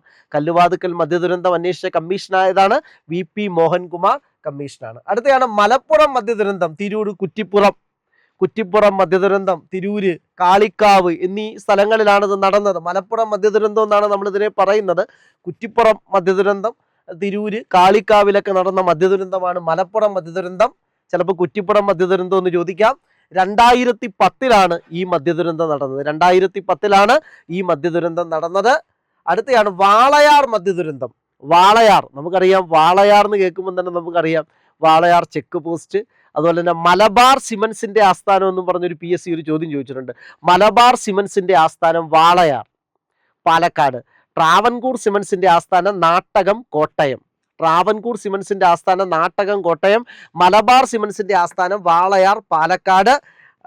അന്നേരം ഈ പാലക്കാടാണ് വാളയാർ മദ്യദുരന്തം നടന്നത്. പാലക്കാട് 2020 വാളയാർ മദ്യദുരന്തം നടന്നത്. വാളയാർ മദ്യദുരന്തം നടന്നത് എന്നാ 2020 വാളയാർ മദ്യദുരന്തം നടന്നത്. 2020 വാളയാർ മദ്യദുരന്തം നടന്നത്. 2020. വീണ്ടും സ്പെഷ്യൽ ടോപ്പിക്കിന്റെ അടുത്ത ടോപ്പിക്കിലേക്ക് നമുക്ക് പോകാം. അടുത്ത ടോപ്പിക്ക് ഇതുമായി ബന്ധപ്പെട്ട ആർട്ടിക്കിളുകളാണ്. ഇന്ത്യൻ ഭരണഘടനയിലെ ആർട്ടിക്കിൾ ചോദിക്കാറുണ്ട്. ഇന്ത്യൻ ഭരണഘടനയിലെ ആർട്ടിക്കിൾ ചോദിക്കാറുണ്ട്. പ്രത്യേകിച്ച് ആർട്ടിക്കിൾ 47 ചോദിക്കാറുണ്ട്. എക്സൈസിൻ്റെ സിവിൽ എക്സൈസ് ഓഫീസറുടെ സ്പെഷ്യൽ ടോപ്പിക്കിനകത്ത് ആർട്ടിക്കിൾ 47 ചോദിക്കാറുണ്ട്. നമ്മളത് ശ്രദ്ധിച്ചു കൊള്ളണം. ആർട്ടിക്കിൾ 47 എന്താണ്? ആരോഗ്യത്തിന് ഹാനികരമാകുന്ന ലഹരി വസ്തുക്കളുടെ ഉപയോഗം തടയുന്നതിന് നടപടികൾ സ്വീകരിക്കുവാൻ സർക്കാരിന് കഴിയും, സർക്കാരിന് അധികാരമുണ്ട് എന്ന് പറയുന്ന ആർട്ടിക്കിളാണ് ആർട്ടിക്കിൾ 47. ഒരു പൗരന്റെ ആരോഗ്യത്തിന് ഹാനികരമാകുന്ന ലഹരി വസ്തുക്കളുടെ ഉപയോഗം തടയുന്നതിന്, ഒരു പൗരന്റെ ആരോഗ്യത്തിന് ഹാനികരമാകുന്ന ലഹരി വസ്തുക്കളുടെ ഉപയോഗം തടയുന്നതിന് നടപടികൾ സ്വീകരിക്കുവാൻ സർക്കാരിന് അധികാരമുണ്ടെന്ന് പ്രതിപാദിക്കുന്ന ആർട്ടിക്കിളാണ് ആർട്ടിക്കിൾ 47. മദ്യനിരോധനം ഏർപ്പെടുത്താൻ സർക്കാരിന് കഴിയും. അന്നേരം മദ്യനിരോധനം ഏർപ്പെടുത്താൻ സർക്കാരിന് കഴിയും എന്ന് പ്രതിപാദിക്കുന്ന ആർട്ടിക്കിൾ 47 ആണ്. പിന്നെ ഈ ആർട്ടിക്കിൾ 47 എവിടെയാണ് കാണപ്പെടുന്നത്? ഇന്ത്യൻ ഭരണഘടനയിലെ പാർട്ട് 4-ൽ, ഇന്ത്യൻ ഭരണഘടനയിലെ പാർട്ട് 4-ലെ മാർഗനിർദ്ദേശക തത്വങ്ങളിലാണ് ആർട്ടിക്കിൾ 47 പറയുന്നത്. നമുക്കറിയാം part 1 states and union territories അല്ലേ, പാർട്ട് 2 പൗരത്വം, പാർട്ട് 3 മൗലികാവകാശങ്ങൾ, അതാണല്ലോ ഭരണഘടനയുടെ മാഗ്ന കാർട്ട. പാർട്ട് 4 മാർഗനിർദ്ദേശക തത്വങ്ങൾ, പാർട്ട് 4 എന്താണ്? മൗലിക കടമകൾ, ഫണ്ടമെന്റൽ ഡ്യൂട്ടീസ്. പാർട്ട് 4-ലെ മാർഗനിർദ്ദേശക തത്വങ്ങളിലാണ് ഈ ആർട്ടിക്കിൾ 47 പറയുന്നത്. ആർട്ടിക്കിൾ 47-ലെ ഇത് നിരോധിക്കാനുള്ള ലഹരി വസ്തുക്കളുടെ നിരോധനം പറയുന്നത് മാർഗനിർദ്ദേശക തത്വങ്ങൾ നമ്മൾ സ്വീകരിച്ചിട്ടുള്ളത് എവിടെ നിന്നാണ്? അയർലൻഡിൽ നിന്നാണ് അല്ലേ? ഓക്കെ. ആർട്ടിക്കിൾ 47 ഇതിന്റെ സ്പെഷ്യൽ ടോപ്പിക്കിൽ ചോദ്യം വരുന്നതാണ്. നമുക്ക് ഒന്നുകൂടെ നോക്കാം. ആർട്ടിക്കിൾ 47 ആരോഗ്യത്തിന് ഹാനികരമാകുന്ന വസ്തുക്കളുടെ ഉപയോഗം തടയുന്നതിന് നടപടികൾ സ്വീകരിക്കുവാൻ സർക്കാരിന് കഴിയും എന്ന് പറയുന്ന ആർട്ടിക്കിളാണ് ആർട്ടിക്കിൾ 47. മദ്യനിരോധനം ഏർപ്പെടുത്താൻ സർക്കാരിന് കഴിയും എന്ന് പറയുന്ന ആർട്ടിക്കിളാണ് ആർട്ടിക്കിൾ 47. പാർട്ട് 4-ലെ മാർഗനിർദ്ദേശക തത്വങ്ങളിലാണ് ആർട്ടിക്കിൾ 47 ഉൾപ്പെടുത്തിയിരിക്കുന്നത്. ഇനി നമ്മുടെ അടുത്ത ടോപ്പിക്ക് ഡ്രൈ സ്റ്റേറ്റ്സ്. ഇന്ത്യയിൽ മദ്യനിരോധനം നിലവിലുള്ള സംസ്ഥാനങ്ങൾ. ഇന്ത്യയിൽ മദ്യനിരോധനം നിലവിലുള്ള സംസ്ഥാനങ്ങളാണ് നമ്മൾ അടുത്ത ടോപ്പിക്കിലേക്ക് പോകുന്നത്. അതാണ് നമുക്കറിയാം സംസ്ഥാനം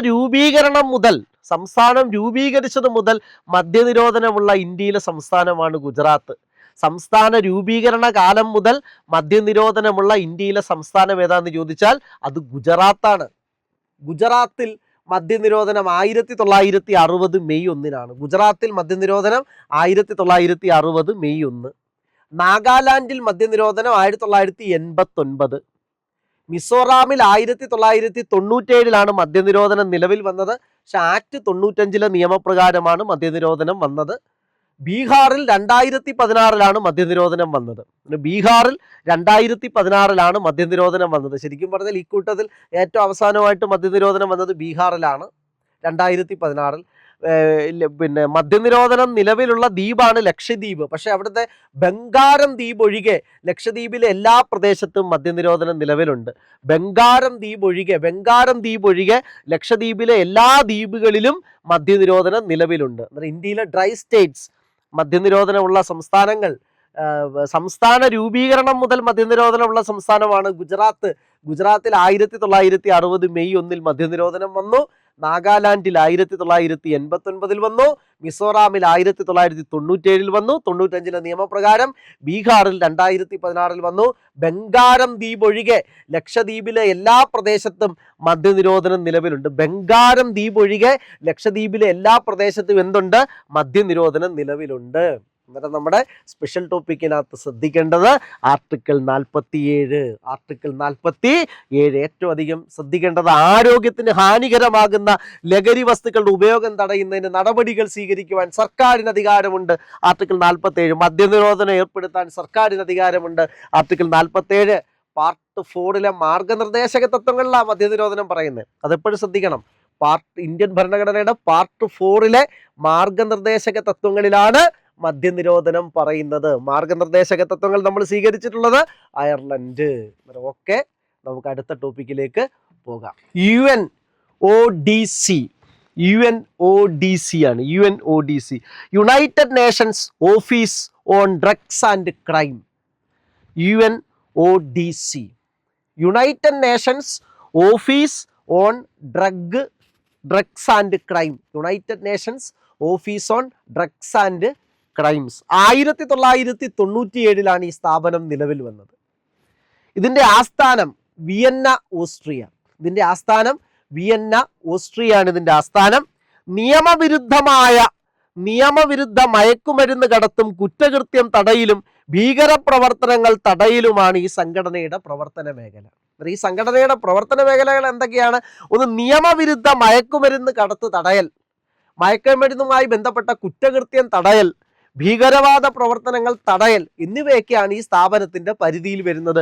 UNODC, United Nations office on drugs and crime, 1997 സ്ഥാപിതമായതാണ്. ആസ്ഥാനം വിയന്ന, ഓസ്ട്രിയയാണ്.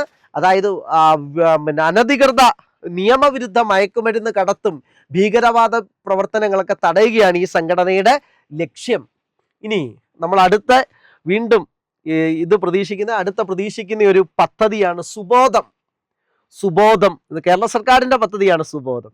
ഓരോ വർഷവും 1 ലക്ഷം പേരെ മയക്കുമരുന്നിന്റെയും മദ്യത്തിന്റെയും പിടിയിൽ നിന്ന് മോചിപ്പിക്കാനായി കേരള സർക്കാർ ആരംഭിച്ച പദ്ധതിയാണിത്. സുബോധം പദ്ധതി.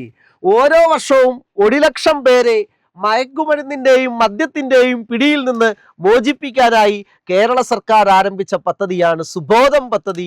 2015 കേരള സർക്കാർ ഈ പദ്ധതി കൊണ്ടുവന്നത്. 2015 കേരള സർക്കാർ സുബോധം പദ്ധതി കൊണ്ടുവന്നത്. അന്ന് കേരള മുഖ്യമന്ത്രി ശ്രീ ഉമ്മൻചാണ്ടിയാണ് കേരള മുഖ്യമന്ത്രി. ആർട്ട് ഓഫ് ലിവിങ്ങിന്റെ ആചാര്യനായ ശ്രീ രവിശങ്കറും ചില വിദ്യാർത്ഥി സംഘടനകളും ഒക്കെ ആയിട്ട് സഹകരിച്ചാണ് ഈ സുബോധം പദ്ധതി നടപ്പിലാക്കിയിരുന്നത്. നമുക്ക് പ്രതീക്ഷിക്കാവുന്ന ഒരു പദ്ധതിയാണ് സുബോധം പദ്ധതി. ഓരോ വർഷവും 1 ലക്ഷം പേരെ മയക്കുമരുന്നിന്റെയും മദ്യത്തിന്റെയും പിടിയിൽ നിന്ന് മോചിപ്പിക്കാനായി കേരള സർക്കാർ ആരംഭിച്ച പദ്ധതിയാണ് സുബോധം. 2015 സുബോധം പദ്ധതി ആരംഭിച്ചത്. അന്ന് കേരള മുഖ്യമന്ത്രി ശ്രീ ഉമ്മൻചാണ്ടി ആർട്ട് ഓഫ് ലിവിങ്ങിന്റെ ആചാര്യനായ ശ്രീ രവിശങ്കറിന്റെയും വിദ്യാർത്ഥി സംഘടനകളുടെയൊക്കെ സഹകരണത്തോടുകൂടി ആരംഭിച്ച പദ്ധതിയാണ് സുബോധം. 2015 ആരംഭിച്ച പദ്ധതിയാണ് സുബോധം. നമുക്ക് ചോദിക്കാൻ സാധ്യതയുള്ള ഒന്നാണ് സുബോധം പദ്ധതി. നമുക്ക് അടുത്ത ടോപ്പിക്കിലേക്ക് നമുക്ക് കടക്കാം. ഇങ്ങനെ ക്വസ്റ്റ്യൻ വരുന്ന ഓരോരോ ടോപ്പിക്കായിട്ടാണ് ഇത് അറേഞ്ച് ചെയ്തിരിക്കുന്നത്. അങ്ങനെ ആണ് ക്വസ്റ്റ്യൻ വരാൻ, അങ്ങനെ ആണ് അത് അറേഞ്ച് ചെയ്തിരിക്കുന്നത്. നിങ്ങൾ ഈ ക്ലാസ് കണ്ടിട്ട് നിങ്ങളുടെ അഭിപ്രായങ്ങളൊക്കെ ഒന്ന് രേഖപ്പെടുത്തണം കേട്ടോ, നിങ്ങൾക്ക് പ്രയോജനപ്പെടുന്നുണ്ടെങ്കിൽ. അതുപോലെ തന്നെ പരീക്ഷ കഴിഞ്ഞിട്ട് ക്വസ്റ്റ്യൻ വരുവാണെങ്കിലും, ഈ ടോപ്പിക്കിൽ നിന്നൊക്കെ ക്വസ്റ്റ്യൻ വന്നിട്ടുണ്ട്. അസിസ്റ്റന്റ് പ്രൊഫസർ ഓഫീസർക്കൊക്കെ ചോദ്യം വന്നിരുന്നു, 10-16 ചോദ്യങ്ങൾ വന്നിരുന്നു. ഇതിൽ നിന്ന് ചോദ്യം വരുവാണെങ്കിൽ നിങ്ങളുടെ അഭിപ്രായങ്ങളൊക്കെ ഒന്ന് രേഖപ്പെടുത്തണം. യോദ്ധാവ്, മയക്കുമരുന്ന് വ്യാപനം തടയുന്നതിന് വേണ്ടി പൊതുജനങ്ങൾക്ക് അതീവ രഹസ്യമായി വിവരങ്ങൾ കൈമാറുന്നതിനുള്ള മൊബൈൽ ആപ്ലിക്കേഷനാണ് യോദ്ധാവ്. ഒരു പദ്ധതിയുടെ പേര് യോദ്ധാവുന്ന, മൊബൈൽ ആപ്ലിക്കേഷന്റെ പേര് യോദ്ധാവുന്ന. അതായത് മയക്കുമരുന്ന് വ്യാപനം തടയുന്നതിന് വേണ്ടി പൊതുജനങ്ങൾക്ക് അറിയിക്കാൻ, വിവരങ്ങൾ രഹസ്യമായിട്ട് അറിയിക്കാൻ കൈമാറുന്നതിനുള്ള മൊബൈൽ ആപ്ലിക്കേഷന്റെ പേരാണ് യോദ്ധാവ്. യോദ്ധാവ് എന്ന് പറയുന്നത് ഒരു മൊബൈൽ ആപ്ലിക്കേഷനുമാണ്. അതുകൂടാതെ മയക്കുമരുന്നിന്റെ വിപണനവും ഉപയോഗവും തടയുന്നതിനായി പോലീസ് വകുപ്പിന്റെ നേതൃത്വത്തിൽ നടപ്പിലാക്കുന്ന പദ്ധതിയുടെ പേരും യോദ്ധാവുന്ന. അന്നേരം മയക്കുമരുന്നിന്റെ വിപണനവും ഉപയോഗവും തടയുന്നതിനായി പോലീസ് വകുപ്പിന്റെ നേതൃത്വത്തിൽ നടപ്പിലാക്കുന്ന പദ്ധതിയുടെ പേരും യോദ്ധാവുന്ന. അതായത് മയക്കുമരുന്നിന്റെ വിപണനവും ഉപയോഗവും തടയുന്നതിനായി പോലീസ് വകുപ്പിന്റെ നേതൃത്വത്തിൽ നടപ്പിലാക്കുന്ന പദ്ധതിയുടെ പേരും എന്തെന്നാണ്? യോദ്ധാവ് എന്നാണ്. മയക്കുമരുന്നിന്റെ വിപണന ഉപയോഗം തടയുന്നതിനായി പോലീസ് വകുപ്പിന്റെ നേതൃത്വത്തിൽ നടപ്പിലാക്കുന്ന പദ്ധതിയുടെ പേരും എന്തെന്നാണ്? യോദ്ധാവ് എന്നാണ്. യോദ്ധാവ് പദ്ധതിയുടെ നോഡൽ ഓഫീസർ നാർക്കോട്ടിക് സെല്ലിന്റെ ചുമതലയുള്ള ഡിവൈഎസ്പി. അതായത് യോദ്ധാവ് പദ്ധതിയുടെ നോഡൽ ഓഫീസർ ആരാണ്? നാർക്കോട്ടിക് സെല്ലിന്റെ ചുമതലയുള്ള ഡിവൈഎസ്പി ആണ് യോദ്ധാവ്. യോദ്ധാവ് മൊബൈൽ ആപ്ലിക്കേഷനും ഉണ്ട്, യോദ്ധാവ് പദ്ധതിയും ഉണ്ട്. ഇനി അടുത്തയാണ് ഉണർവ്. സ്കൂൾ വിദ്യാർത്ഥികളിൽ ലഹരി ഉപയോഗം തടയുന്നതിനായി എക്സൈസ് വകുപ്പിന്റെ വിമുക്തി മിഷൻ നടപ്പിലാക്കുന്ന പദ്ധതിയാണ് ഉണർവ്. കൗൺസിലിങ്ങും ബോധവൽക്കരണ പരിപാടികളും ഇതിന്റെ ഭാഗമാണ്. അതായത് സ്കൂൾ വിദ്യാർത്ഥികളിൽ ലഹരിയെക്കുറിച്ച് അവബോധം ഉണ്ടാക്കുന്നതിനും ലഹരിയുടെ ഉപയോഗം തടയുന്നതിനുമായി എക്സൈസിന്റെ വിമുക്തിയുടെ കീഴിലുള്ള ഒരു പദ്ധതിയാണ് ഏതെന്ന് പറയുന്നത്? ഉണർവ് എന്ന് പറയുന്നത്. കൗൺസിലിങ്ങും ബോധവൽക്കരണവും ഒക്കെ ഇതിന്റെ ഭാഗമാണ്. അന്നേരം ഉണർവ് എക്സൈസ് വകുപ്പിന്റെ വിമുക്തി മിഷന്റെ കീഴിൽ നടപ്പിലാക്കുന്ന പദ്ധതിയാണ് ഉണർവ്. സ്കൂൾ വിദ്യാർത്ഥികളുടെ ലഹരി ഉപയോഗം തടയുന്നതിനായിട്ടുള്ള പദ്ധതിയാണ് ഉണർവ് എന്ന് പറയുന്നത്. കൗൺസിലിങ്ങും ബോധവൽക്കരണ പരിപാടികളും ഒക്കെ ഉണർവിന്റെ ഭാഗമാണ്. അന്നേരം വീണ്ടും ക്വസ്റ്റ്യൻ വരാൻ സാധ്യതയുള്ള അടുത്ത ടോപ്പിക്കിലേക്ക് നമ്മൾ കടക്കുന്നു. അടുത്തത് ചോദ്യം വരുന്നതാണ്. NDPS ആക്ട് ക്വസ്റ്റ്യൻ വരുന്നതാണ്. ഉറപ്പായിട്ടും ക്വസ്റ്റ്യൻ വരുന്ന ഒരു ആക്റ്റാണ്. അതിൻ്റെ സെക്ഷൻസ് വരുന്നതാണ്. NDPS ആക്ട് നിലവിൽ വന്നത് 1985 നവംബർ 14-നാണ്. നമ്മൾ ആദ്യം NDPS ആക്ടിലേക്ക് പോകുന്നു. അതെന്താണ് അതിൻ്റെ full form? Narcotic drugs and psychotropic substance act എന്നാണ് അതിൻ്റെ മുഴുവൻ പേര്. ചിലപ്പോൾ നാളെ NDPS ആക്ടിനകത്ത് NDPSന്റെ ഫുൾ ഫോം വേണമെങ്കിൽ കയറി ചോദിക്കാം. NDPS act narcotic drugs and psychotropic substance act. Narcotic drugs and psychotropic substance act, അതാണ് NDPS ആക്ട് എന്ന് പറയുന്നത്. ഈ ആക്ട് നിലവിൽ വന്നത് 1985 നവംബർ 14-നാണ്. ഇന്ത്യയിൽ മയക്കുമരുന്നൊക്കെ നിരോധിച്ചു കൊണ്ടുവന്ന ആക്ടാണ് NDPS ആക്ട്. 1985 നവംബർ 14 നിലവിൽ വന്ന ആക്ടാണ് NDPS ആക്ട്. നമുക്കറിയാം 1985 നവംബർ 14 എന്ന് കേൾക്കുമ്പോൾ തന്നെ അന്ന് ഇന്ത്യയുടെ പ്രധാനമന്ത്രി ശ്രീ രാജീവ് ഗാന്ധി ആയിരുന്നു. ഇന്ത്യൻ ഇൻഫർമേഷൻ ടെക്നോളജിയുടെ പിതാവെന്നറിയപ്പെടുന്ന ശ്രീ രാജീവ് ഗാന്ധി ആയിരുന്നു അന്ന് ഇന്ത്യയുടെ പ്രധാനമന്ത്രി.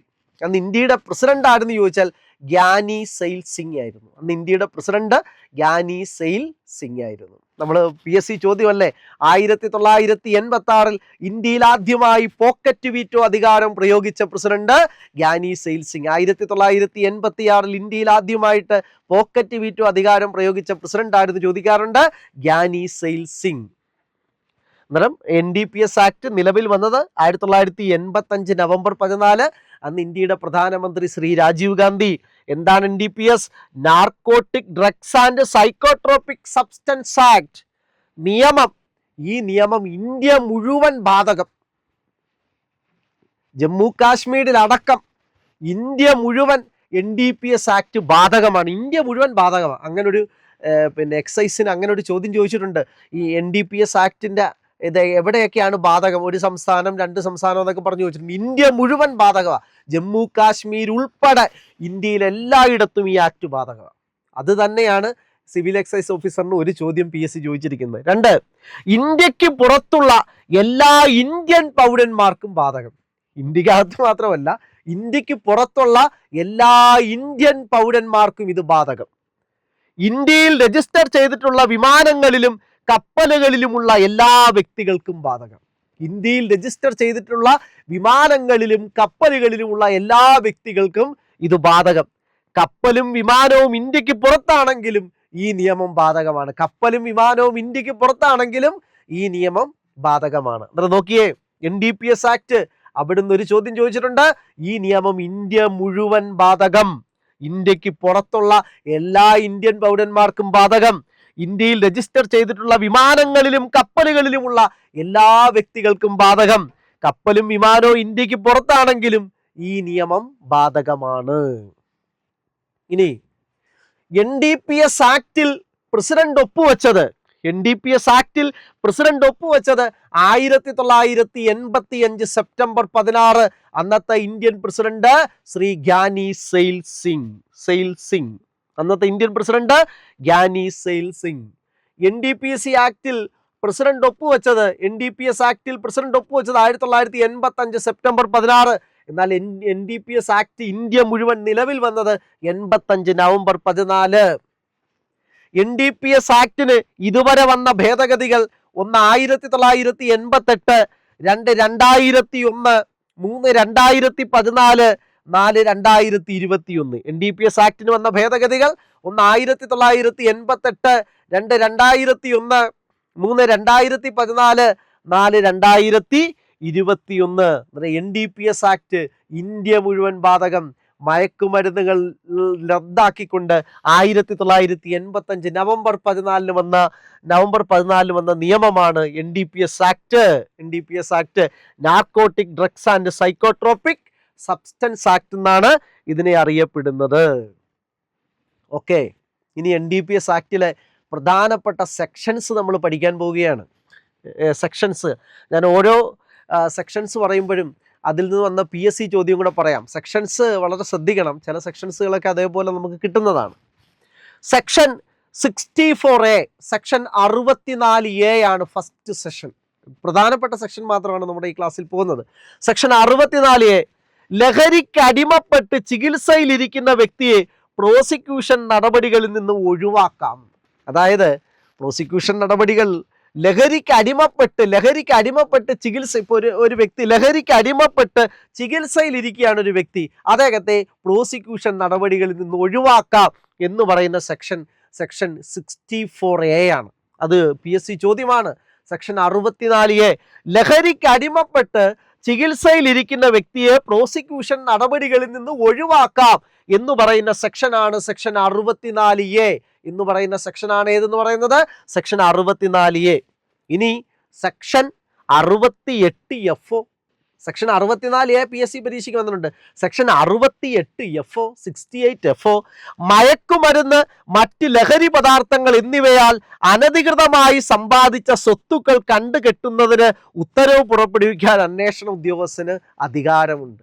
ഒരാൾ മയക്കുമരുന്നോ ലഹരിയൊക്കെ കടത്തി വലിയ പണക്കാരന് ഭയങ്കരമായ സ്വത്തുക്കളൊക്കെ സമ്പാദിച്ചു, അദ്ദേഹത്തിന്റെ സ്വത്തുക്കൾ കണ്ടുകിട്ടുന്നതിന് ഉത്തരവ് പുറപ്പെടുവിക്കാൻ അന്വേഷണ ഉദ്യോഗസ്ഥന് അധികാരമുണ്ട് എന്ന് പറയുന്ന വകുപ്പാണ് സെക്ഷൻ 68F. സെക്ഷൻ 68F, ഒരാൾ മയക്കുമരുന്നിലൂടെ ലഹരി വിറ്റ്, നമ്മൾ കേൾക്കുന്നുണ്ട് ലഹരി വിറ്റ് ദിവസം 10,000 രൂപ, ഇതൊക്കെ ഒപ്പിച്ച് അദ്ദേഹം അനധികൃതമായി സമ്പാദിച്ച സ്വത്തുക്കളൊക്കെ കണ്ടുകിട്ടുന്നതിന് അന്വേഷണ ഉദ്യോഗസ്ഥന് അധികാരമുണ്ട്. Section 68F. അടുത്തയാണ് സെക്ഷൻ 71. അടുത്ത വകുപ്പാണ് സെക്ഷൻ 71. എന്താണ്? മയക്കുമരുന്നിന് അടിമപ്പെട്ടവരുടെ പുനരധിവാസം. സെക്ഷൻ 71, മയക്കുമരുന്നിന് അടിമപ്പെട്ടവരുടെ പുനരധിവാസം, റീഹാബിലിറ്റേഷൻ. മയക്കുമരുന്നിന് അടിമപ്പെട്ടവരുടെ പുനരധിവാസത്തെ കുറിച്ചാണ് പറയുന്നത്. അതായത് ചികിത്സ, വിദ്യാഭ്യാസം എന്നിവയ്ക്കുള്ള സെന്ററുകൾക്ക് അംഗീകാരം കൊടുക്കാൻ സർക്കാരിന് അധികാരമുണ്ട്. സെക്ഷൻ 71 പറയുന്നു ഇവരുടെ പുനരധിവാസം, അവരുടെ ചികിത്സയ്ക്കും വിദ്യാഭ്യാസം എന്നിവയ്ക്കുള്ള സെന്ററുകൾക്ക് അംഗീകാരം കൊടുക്കാൻ ആർക്ക് അധികാരമുണ്ട്? സർക്കാരിന് അധികാരമുണ്ട്. സെക്ഷൻ 71 പറയുന്നു.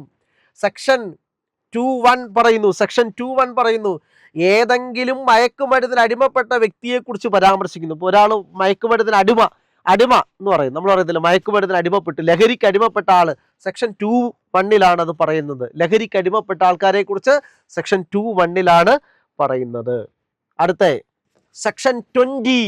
അടുത്തയാണ് സെക്ഷൻ 20, കഞ്ചാവ് ചെടി എന്നിവയുമായി ബന്ധപ്പെട്ട നിയമലംഘനത്തിലുള്ള ശിക്ഷ. കഞ്ചാവ് ചെടി എന്നിവയുമായി ബന്ധപ്പെട്ട നിയമലംഘനത്തിനുള്ള ശിക്ഷ. നോക്കിയേ, കഞ്ചാവ് ചെടി എന്നിവയുമായി ബന്ധപ്പെട്ട നിയമലംഘനത്തിനുള്ള ശിക്ഷ സെക്ഷൻ 20 അല്ലേ? അതായത് കഞ്ചാവ് ചെടി വളർത്തിയാലുള്ള ശിക്ഷ സെക്ഷൻ 20A1 പറയുന്നു. കഞ്ചാവ് ചെടി വളർത്തിയാലുള്ള ശിക്ഷ 10 വർഷം കഠിന തടവും 1 ലക്ഷം രൂപ പിഴയും. കഞ്ചാവ് ചെടി വളർത്തിയാൽ. കഞ്ചാവ് സൂക്ഷിച്ചാലോ? നമ്മൾ കഞ്ചാവ് ചെറിയ അളവെന്ന് പറഞ്ഞാൽ 1 കിലോഗ്രാമാണ്. കഞ്ചാവ് ഏറ്റവും ചെറിയ അളവ് 1 കിലോഗ്രാമും വാണിജ്യ അളവ് 20 കിലോഗ്രാമാണ്.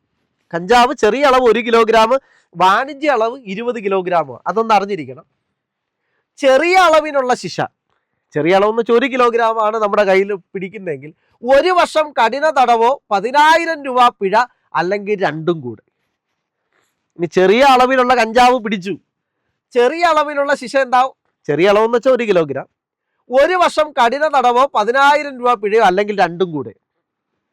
സെക്ഷൻ 20B സെക്കൻഡ് എ, അതാണ് ചെറിയ അളവിലുള്ള ശിക്ഷ. Section 20B second A. അടുത്ത ചെറിയ അളവിനേക്കാൾ കൂടിയും, ചെറിയ അളവിനേക്കാൾ കൂടിയെന്ന് വെച്ചാൽ എന്താ? 1 കിലോഗ്രാമിനേക്കാളും കൂടിയും എന്നാൽ വാണിജ്യ അളവിനേക്കാൾ കുറവ് ഉള്ളതിനുള്ള ശിക്ഷ.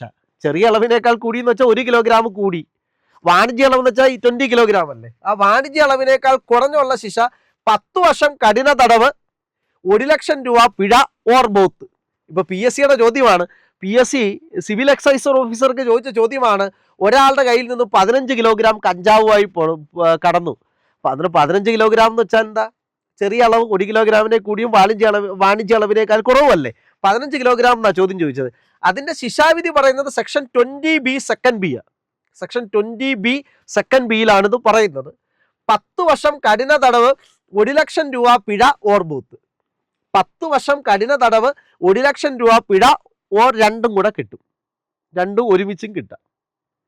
അത് PSC ചോദിച്ചതാ. 15 കിലോഗ്രാം എന്നാണ് ചോദിച്ചത്. അന്നേരം 15 കിലോഗ്രാം എന്ന് പറയുമ്പോൾ സെക്ഷൻ 20B സെക്കൻഡ് ബിയിലാണ് പറയുന്നത്. ചെറിയ അളവിനേക്കാൾ കൂടി എന്നാൽ വാണിജ്യ അളവിനേക്കാൾ കുറവും, 10 വർഷം കഠിന തടവ്, 1 ലക്ഷം പിഴ, or both. Section 20B second ബിയിലാണ് പറയുന്നത്. 15 കിലോഗ്രാം എന്നാണ് അവർ ചോദിച്ചത് ചോദ്യം. അടുത്ത വാണിജ്യ അളവിൽ കഞ്ചാവ് പിടിച്ചാലുള്ള ശിക്ഷ. വാണിജ്യ അളവിൽ കഞ്ചാവ് പിടിച്ചാലുള്ള ശിക്ഷ. വാണിജ്യ അളവ് എന്ന് വെച്ചാൽ എത്ര? 20 കിലോഗ്രാം അല്ലേ? സെക്ഷൻ 20B സെക്കൻഡ് സിയിലാണ് ഇത് പറയുന്നത്. 10 വർഷത്തിൽ കുറയാത്തതും 10 വർഷത്തിൽ കുറയാത്തതും 20 വർഷം വരെ, 10 വർഷം മിനിമം എന്തായാലും ഉണ്ടാവും, 20 വർഷം വരെ നീണ്ടു നിൽക്കുന്നതുമായ കഠിന തടവും, 1 ലക്ഷം രൂപയിൽ കുറയാത്തതും 2 ലക്ഷം രൂപ വരെ ആകാവുന്നതുമായ പിഴ. വാണിജ്യ അളവിനുള്ള ശിക്ഷ സെക്ഷൻ 20B സെക്കൻഡ് സിയിലാണ് പറയുന്നത്. 10 വർഷത്തിൽ കുറയാത്തതും 20 വർഷം വരെ നീണ്ടു നിൽക്കുന്നതുമായ കഠിന തടവും, 1 ലക്ഷം രൂപയിൽ കുറയാത്തതും 2 ലക്ഷം രൂപ വരെ ആകാവുന്നതുമായ പിഴയും. ഇതിൽ നിന്ന് ചോദ്യം വരുന്നുണ്ട്. നമ്മൾ എപ്പോഴും ശ്രദ്ധിക്കണം, ചോദ്യം വരുന്ന ഏരിയ ശ്രദ്ധിക്കണം. NDPSന്റെ ആക്ട് ഓരോ സെക്ഷൻസ് ആണ്, പ്രധാനപ്പെട്ട സെക്ഷൻസ് ആണ് നമ്മൾ പറയുന്നത്. നമുക്ക് അടുത്ത ടോപ്പിക്കിലേക്ക് പോകാം. അടുത്ത സെക്ഷൻ 27 മയക്കുമരുന്നോ മറ്റ് ലഹരി പദാർത്ഥങ്ങളോ ഉപയോഗിക്കുന്നതിനുള്ള ശിക്ഷ. മയക്കുമരുന്നോ മറ്റ് ലഹരി പദാർത്ഥങ്ങളോ ഉപയോഗിക്കുന്നതിനുള്ള ശിക്ഷയെക്കുറിച്ച് സെക്ഷൻ 27 പറയുന്നു. ഉദാഹരണം cocaine, morphine, di acetyl morphine എന്നിവ. ഒരു ഉദാഹരണം പറഞ്ഞതാണ്. മയക്കുമരുന്നോ മറ്റ് ലഹരി പദാർത്ഥങ്ങളോ ഉപയോഗിക്കുന്നതിനുള്ള ശിക്ഷ. കൊക്കൈനോ മോർഫിനോ ഡൈ അസറ്റൈൽ മോർഫിനോ ഒക്കെ ഉപയോഗിക്കുന്നതിനുള്ള ശിക്ഷ. കേന്ദ്ര സർക്കാർ വിജ്ഞാപനത്തിൽ പറഞ്ഞിട്ടുള്ള മയക്കുമരുന്നോ ലഹരി പദാർത്ഥങ്ങളോ ഉപയോഗിച്ചാലുള്ള ശിക്ഷ 1 വർഷം വരെ കഠിന തടവ്, 20,000 രൂപ പിഴ, ഓർ ബൂത്ത്. ഇപ്പൊ കേന്ദ്ര സർക്കാർ വിജ്ഞാപനത്തിൽ പറഞ്ഞിട്ടുള്ളതാ കൊക്കൈനും. ഇപ്പൊ കൊക്കൈൻ ഉപയോഗിച്ചാൽ കൊക്കൈനും മോർഫിനും ഡൈ അസറ്റൈൽ മോർഫിനും ഒക്കെ കേന്ദ്ര സർക്കാർ വിജ്ഞാപനത്തിൽ പറഞ്ഞിട്ടുള്ളതാ.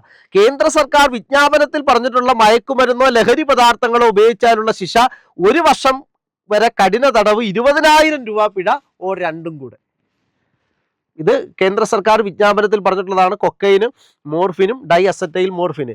ഇനി കേന്ദ്ര സർക്കാർ വിജ്ഞാപനത്തിൽ പറഞ്ഞിട്ടില്ലാത്ത മയക്കുമരുന്നോ ലഹരി പദാർത്ഥങ്ങളോ ഉപയോഗിച്ചാലുള്ള അവരുടെ കേന്ദ്ര സർക്കാരിന്റെ വിജ്ഞാപനത്തിൽ പറഞ്ഞിട്ടില്ലാത്ത ലഹരി വസ്തുക്കൾ ഉപയോഗിച്ചാലുള്ള ശിക്ഷ. വിജ്ഞാപനത്തിൽ പറഞ്ഞിട്ടുള്ളതാണ് കൊക്കൈനും മോർഫിനും ഡൈ അസറ്റൈൽ മോർഫിനും. ഇനി കേന്ദ്ര സർക്കാരിന്റെ വിജ്ഞാപനത്തിൽ പറഞ്ഞിട്ടില്ലാത്ത മയക്കുമരുന്നോ ലഹരി പദാർത്ഥങ്ങളോ ഉപയോഗിച്ചാലുള്ള ശിക്ഷ 6 മാസം തടവോ 10,000 രൂപ പിഴയോ, ഓർ ബൂത്ത്. വിജ്ഞാപനത്തിൽ പറഞ്ഞിട്ടുള്ള കൊക്കൈനും മോർഫിനും ഒക്കെ ഉപയോഗിച്ചാൽ 1 വർഷം വരെ കഠിന തടവ്, 20,000 രൂപ പിഴ. എന്നാൽ വിജ്ഞാപനത്തിൽ പറയാത്തതാണ് ഉപയോഗിച്ചിട്ടുള്ളതെങ്കിൽ കേന്ദ്ര സർക്കാരിന്റെ വിജ്ഞാപനത്തിൽ പറഞ്ഞിട്ടില്ലാത്ത മയക്കുമരുന്നോ ലഹരി പദാർത്ഥങ്ങളോ ഉപയോഗിച്ചാലുള്ള ശിക്ഷ 6 മാസം വരെ തടവ്, 10,000 രൂപ പിഴ, ഓർ ബൂത്ത്.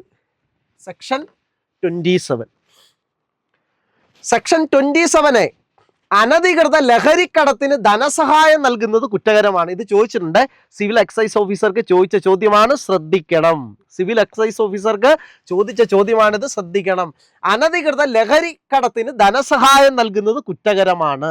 അനധികൃത ലഹരിക്കടത്തിന് ധനസഹായം നൽകുന്നത് കുറ്റകരമാണ്. സെക്ഷൻ 27 NDPS ആക്ടിന്റെ സെക്ഷൻ 27 അനധികൃത ലഹരിക്കടത്തിന് ധനസഹായം നൽകുന്നത് കുറ്റകരമാണ്. PSC ചോദ്യം. കുറ്റവാളികൾക്ക് ധനസഹായം നൽകുന്നത് കുറ്റകരം. കുറ്റവാളികൾക്ക് ധനസഹായം നൽകുന്നത് കുറ്റകരം. ലഹരി കുറ്റവാളികൾക്ക് ധനസഹായം നൽകുന്നത് കുറ്റകരം. അനധികൃത ലഹരിക്കടത്തിന് ധനസഹായം നൽകുന്നത് കുറ്റകരം. സെക്ഷൻ 27 അനധികൃത ലഹരിക്കടത്തിന് ധനസഹായം നൽകുകയോ കുറ്റവാളികൾക്ക് അഭയം നൽകുകയോ ചെയ്താലുള്ള ശിക്ഷ 27A പറയുന്നു. അനധികൃത ലഹരിക്കടത്തിന് ധനസഹായം നൽകുകയോ കുറ്റവാളികൾക്ക് അഭയം നൽകുകയോ ചെയ്താലുള്ള ശിക്ഷ 10 മുതൽ 20 വർഷം വരെയുള്ള തടവ്. 10 മുതൽ 20 വർഷം വരെയുള്ള തടവും 1 മുതൽ 2 ലക്ഷം രൂപ വരെ പിഴയും. എന്ന് പറഞ്ഞാൽ അനധികൃത ലഹരിക്കടത്തിന് ധനസഹായം നൽകുകയോ കുറ്റവാളികൾക്ക് അഭയം നൽകുകയോ ചെയ്താലുള്ള ശിക്ഷ 10 മുതൽ 20 വർഷം വരെ തടവും 1 ലക്ഷം മുതൽ 2 ലക്ഷം രൂപ വരെ പിഴയും. സെക്ഷൻ 27A PSC ചോദ്യം. സെക്ഷൻ 27A PSC ചോദ്യം. ഇവിടുന്ന് കൊക്കൈൻ PSC ചോദ്യം. ശ്രദ്ധിക്കണം, രണ്ടും ശ്രദ്ധിച്ചോണം. അടുത്ത സെക്ഷൻ 31 കുറ്റകൃത്യങ്ങൾ ആവർത്തിക്കുന്നതിനുള്ള ശിക്ഷ. ഒരു പ്രാവശ്യം ചെയ്ത് വീണ്ടും ആവർത്തിക്കുക. കുറ്റകൃത്യങ്ങൾ ആവർത്തിക്കുന്നതിനുള്ള ശിക്ഷ. ഒരിക്കൽ കുറ്റകൃത്യം ചെയ്ത് ശിക്ഷിക്കപ്പെട്ട ഒരു വ്യക്തി അത് രണ്ടാമതും ആവർത്തിച്ചാൽ അതേ ശിക്ഷ ലഭിക്കുന്നു. തുടർന്നുള്ള ഓരോ തവണയും പരമാവധി ശിക്ഷയുടെ 1.5 ഇരട്ടി ശിക്ഷ ലഭിക്കും. പിഴയുടെ കാര്യത്തിലും ഇത് ബാധകമാണ്, ഇരട്ടിച്ചുകൊണ്ടിരിക്കും. സെക്ഷൻ 31 1.5 ഇരട്ടി. സെക്ഷൻ 31 പ്രകാരം. സെക്ഷൻ 31A കുറ്റകൃത്യങ്ങൾ ആവർത്തിക്കുന്ന വ്യക്തിക്ക് വധശിക്ഷ നൽകാവുന്നതാണ്. വളരെ പ്രധാനപ്പെട്ട സിവിൽ എക്സൈസ് ഓഫീസർക്ക് PSC ചോദ്യം. ഈ ലഹരി കുറ്റകൃത്യങ്ങൾ ആവർത്തിക്കുന്ന വ്യക്തിക്ക് വധശിക്ഷ നൽകാവുന്നതാണെന്ന് പറയുന്ന വകുപ്പ് സെക്ഷൻ 31A. വളരെ ശ്രദ്ധിക്കണം. കുറ്റകൃത്യങ്ങൾ ആവർത്തിക്കുന്ന വ്യക്തികൾക്ക്, മയക്കുമരുന്നിന്റെ ഒക്കെ കുറ്റകൃത്യങ്ങൾ ആവർത്തിക്കുന്ന വ്യക്തികൾക്ക് വധശിക്ഷ നൽകാം എന്ന് പറയുന്ന വകുപ്പാണ് സെക്ഷൻ 31A. സെക്ഷൻ 32 ഒരു കുറ്റത്തിന് ആക്ടിൽ ശിക്ഷകൾ പറഞ്ഞിട്ടില്ലെങ്കിൽ, സെക്ഷൻ 32 പറയും. അപ്പോൾ ഈ ആക്ടിനകത്ത് ഓരോ കുറ്റം ചെയ്യുമ്പോഴും ഇങ്ങനെ ഇന്ന കുറ്റത്തിന് ഇന്ന ശിക്ഷയെന്ന് പറയുമല്ലോ. എന്നാൽ ഒരു കുറ്റത്തിന് ശിക്ഷ പറഞ്ഞിട്ടില്ല.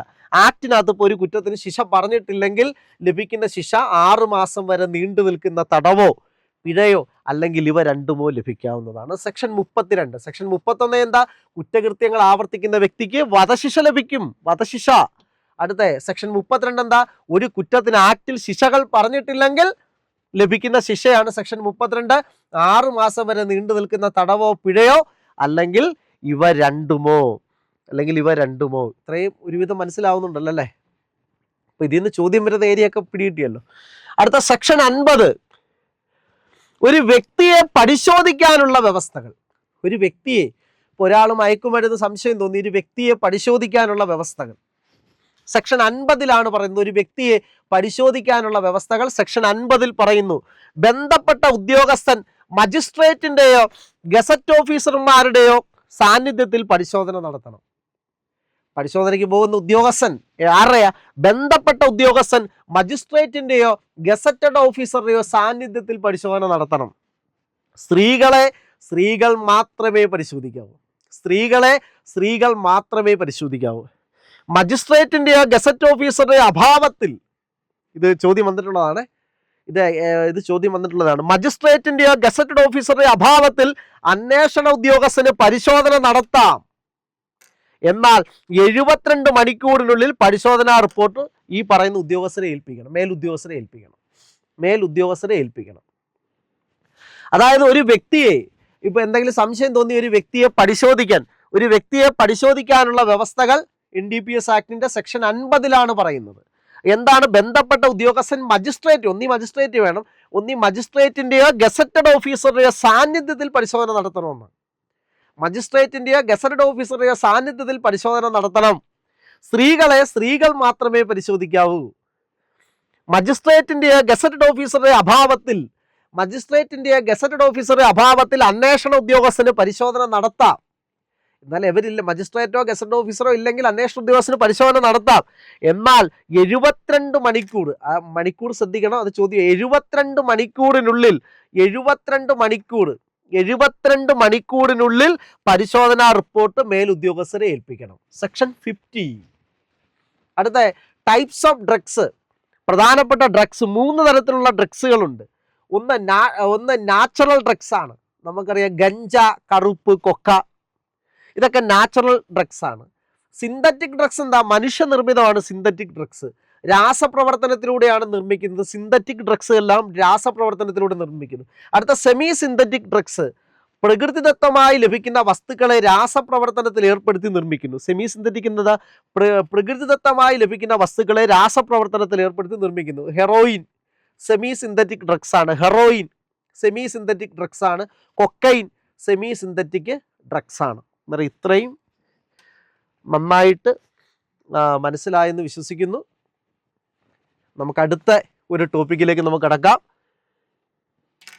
Pit NDPS act. PIT NDPS act, prevention of illicit traffic in narcotic drugs and psychotropic substances act 1988 നിലവിൽ വന്നത്. രാജ്യത്തെ മയക്കുമരുന്നിൻ്റെയും മറ്റ് സൈക്കോട്രോപിക് ലഹരി വസ്തുക്കളുടെയും നിയമവിരുദ്ധമായ കടത്ത് തടയുന്ന നിയമമാണ്. ലഹരി വസ്തുക്കളുടെ നിയമവിരുദ്ധ കടത്ത് തടയുന്ന നിയമമാണ്. ഇത്തരം പ്രവർത്തനങ്ങളിൽ ഏർപ്പെടുന്ന വ്യക്തികളെ തടങ്കലിൽ വെക്കാനും ഈ നിയമം അനുവദിക്കുന്നു. വ്യക്തിയെ മോചിപ്പിക്കാൻ ശുപാർശ ചെയ്യുന്ന, ഈ ആക്ട് അനുസരിച്ച് വ്യക്തിയെ മോചിപ്പിക്കാൻ ശുപാർശ ചെയ്യുന്ന ഉപദേശക ബോർഡിന്റെ ചെയർമാൻ ഹൈക്കോടതി ജഡ്ജിയോ ഹൈക്കോടതി ജഡ്ജി ആയ വ്യക്തി ആയിരിക്കണം. അതായത് സൈക്കോട്രോപിക് ലഹരി വസ്തുക്കളെ നിയമവിരുദ്ധമായി കടത്ത് തടയുന്ന നിയമമാണ് ഇത്. 1988. ഓക്കെ, നമുക്ക് അടുത്തൊരു ടോപ്പിക്കിലേക്ക് കടക്കാം. നമ്മുടെ അടുത്ത ടോപ്പിക്ക് ഈ ലിക്വറിൻ്റെ ലൈസൻസുമായി ബന്ധപ്പെട്ടതാണ്. ഫോറിൻ ലിക്വർ ലൈസൻസുമായി ബന്ധപ്പെട്ടതാണ്. ഇത് സിവിൽ എക്സൈസ് ഓഫീസറുടെ പരീക്ഷയ്ക്ക് ഇതിന്ന് ചോദ്യം ഉണ്ടാവാറുണ്ട്. പിന്നെ foreign liquor licence FL1 FL3 ഒക്കെ ചോദ്യം വരാറുണ്ട്, ഇങ്ങനെ ചേരുംപടി ചേർക്കുന്ന രീതിയിൽ. അന്നേരം ഇത് നിങ്ങൾ ശ്രദ്ധിച്ചോണം. ആദ്യത്തെ FL1 licence foreign liquor licence, വിദേശ മദ്യവുമായി ബന്ധപ്പെട്ട foreign liquor licence FL1 licence ആണ്. ഈ FL1 licence Kerala state beverages കോർപ്പറേഷന്, Kerala state civil supplies corporation limited, Kerala state cooperative consumer ഫെഡറേഷന്, ഇതിനൊക്കെയാണ് FL1 ലൈസൻസ് അനുവദിക്കുന്നത്. കാര്യം വിദേശ മദ്യം വിൽക്കാനുള്ള അത് FL1 ലൈസൻസ് അനുവദിക്കുന്നത് ആർക്കൊക്കെയാണ്? Kerala state beverages corporation. Kerala state beverages corporation 1984 നിലവിൽ വന്നത്. കേരള സ്റ്റേറ്റ് ബിവറേജസ് കോർപ്പറേഷൻ്റെ ആസ്ഥാനം തിരുവനന്തപുരമാണ്. 84 നിലവിൽ വന്നത്, 1984. FL1 ലൈസൻസ് അനുവദിക്കുന്നത് ആർക്കൊക്കെ? Kerala state beverages manufacturing and corporation limited, Kerala state civil supplies corporation limited, Kerala state cooperative consumer federation limited. FL1 licence നൽകുന്നതിനുള്ള അധികാരം എക്സൈസ് കമ്മീഷണർക്കാണ്. FL1 ലൈസൻസ് നൽകുന്നതിനുള്ള അധികാരമാർക്കാണ്? എക്സൈസ് കമ്മീഷണർക്കാണ്. ഒരു FL1 ലൈസൻസ് ബിവറേജസ് കോർപ്പറേഷനൊക്കെ അനുവദിക്കുന്ന ലൈസൻസാണ് FL1 ലൈസൻസ്. അത് അനുവദിക്കാനുള്ള അധികാരമാർക്കാണ്? എക്സൈസ് കമ്മീഷണർക്കാണ്. FL1 ലൈസൻസിന് കീഴിൽ വിൽക്കുന്ന മദ്യം കടയുടെ പരിസരത്ത് വെച്ച് കഴിക്കാൻ അനുവദിക്കില്ല. അതുകൊണ്ട് നമുക്ക് ബിവറേജസ് കോർപ്പറേഷനിലൊക്കെ പോയാൽ മദ്യം മേടിച്ചുകൊണ്ട് അവിടെ വെച്ച് കഴിക്കാൻ അനുവാദമില്ല. കാര്യം എന്താ? അത് FL1 ലൈസൻസ് അനുവദിക്കുന്ന സ്ഥാപനമാണ്. അന്നേരം FL1 ലൈസൻസിന്റെ പ്രത്യേകത എന്താ? FL1 ലൈസൻസിന് കീഴിൽ വിൽക്കുന്ന മദ്യം, FL1 ലൈസൻസിന് കീഴിൽ വിൽക്കുന്ന മദ്യം കടയുടെ പരിസരത്ത് വെച്ച് കഴിക്കാൻ അനുവദിക്കില്ല. കടയുടെ പരിസരത്ത് വെച്ച് കഴിക്കാൻ അനുവദിക്കില്ല. വിദ്യാഭ്യാസ സ്ഥാപനങ്ങൾ, ഇവിടുന്ന് ചോദ്യം വരുന്നതാണ്. വിദ്യാഭ്യാസ സ്ഥാപനങ്ങൾ, ക്ഷേത്രം, പള്ളി, മോസ്ക്, ശ്മശാനം, SC/ST കോളനികൾ എന്നിവയുടെ 200 മീറ്ററിനുള്ളിൽ FL1 ലൈസൻസ് ഉള്ള സ്ഥാപനങ്ങളൊന്നും പാടില്ല. ഇപ്പം അതുകൊണ്ടല്ലേ ബിവറേജസ് കോർപ്പറേഷനൊക്കെ ഉള്ളിലോട്ട് മാറ്റി പോകുന്നത്? എന്തുകൊണ്ടാ? ഈ ഒരു നിയമം കൊണ്ടാ. FL1 ലൈസൻസിന് കീഴിൽ പ്രവർത്തിക്കുന്നുണ്ടാ.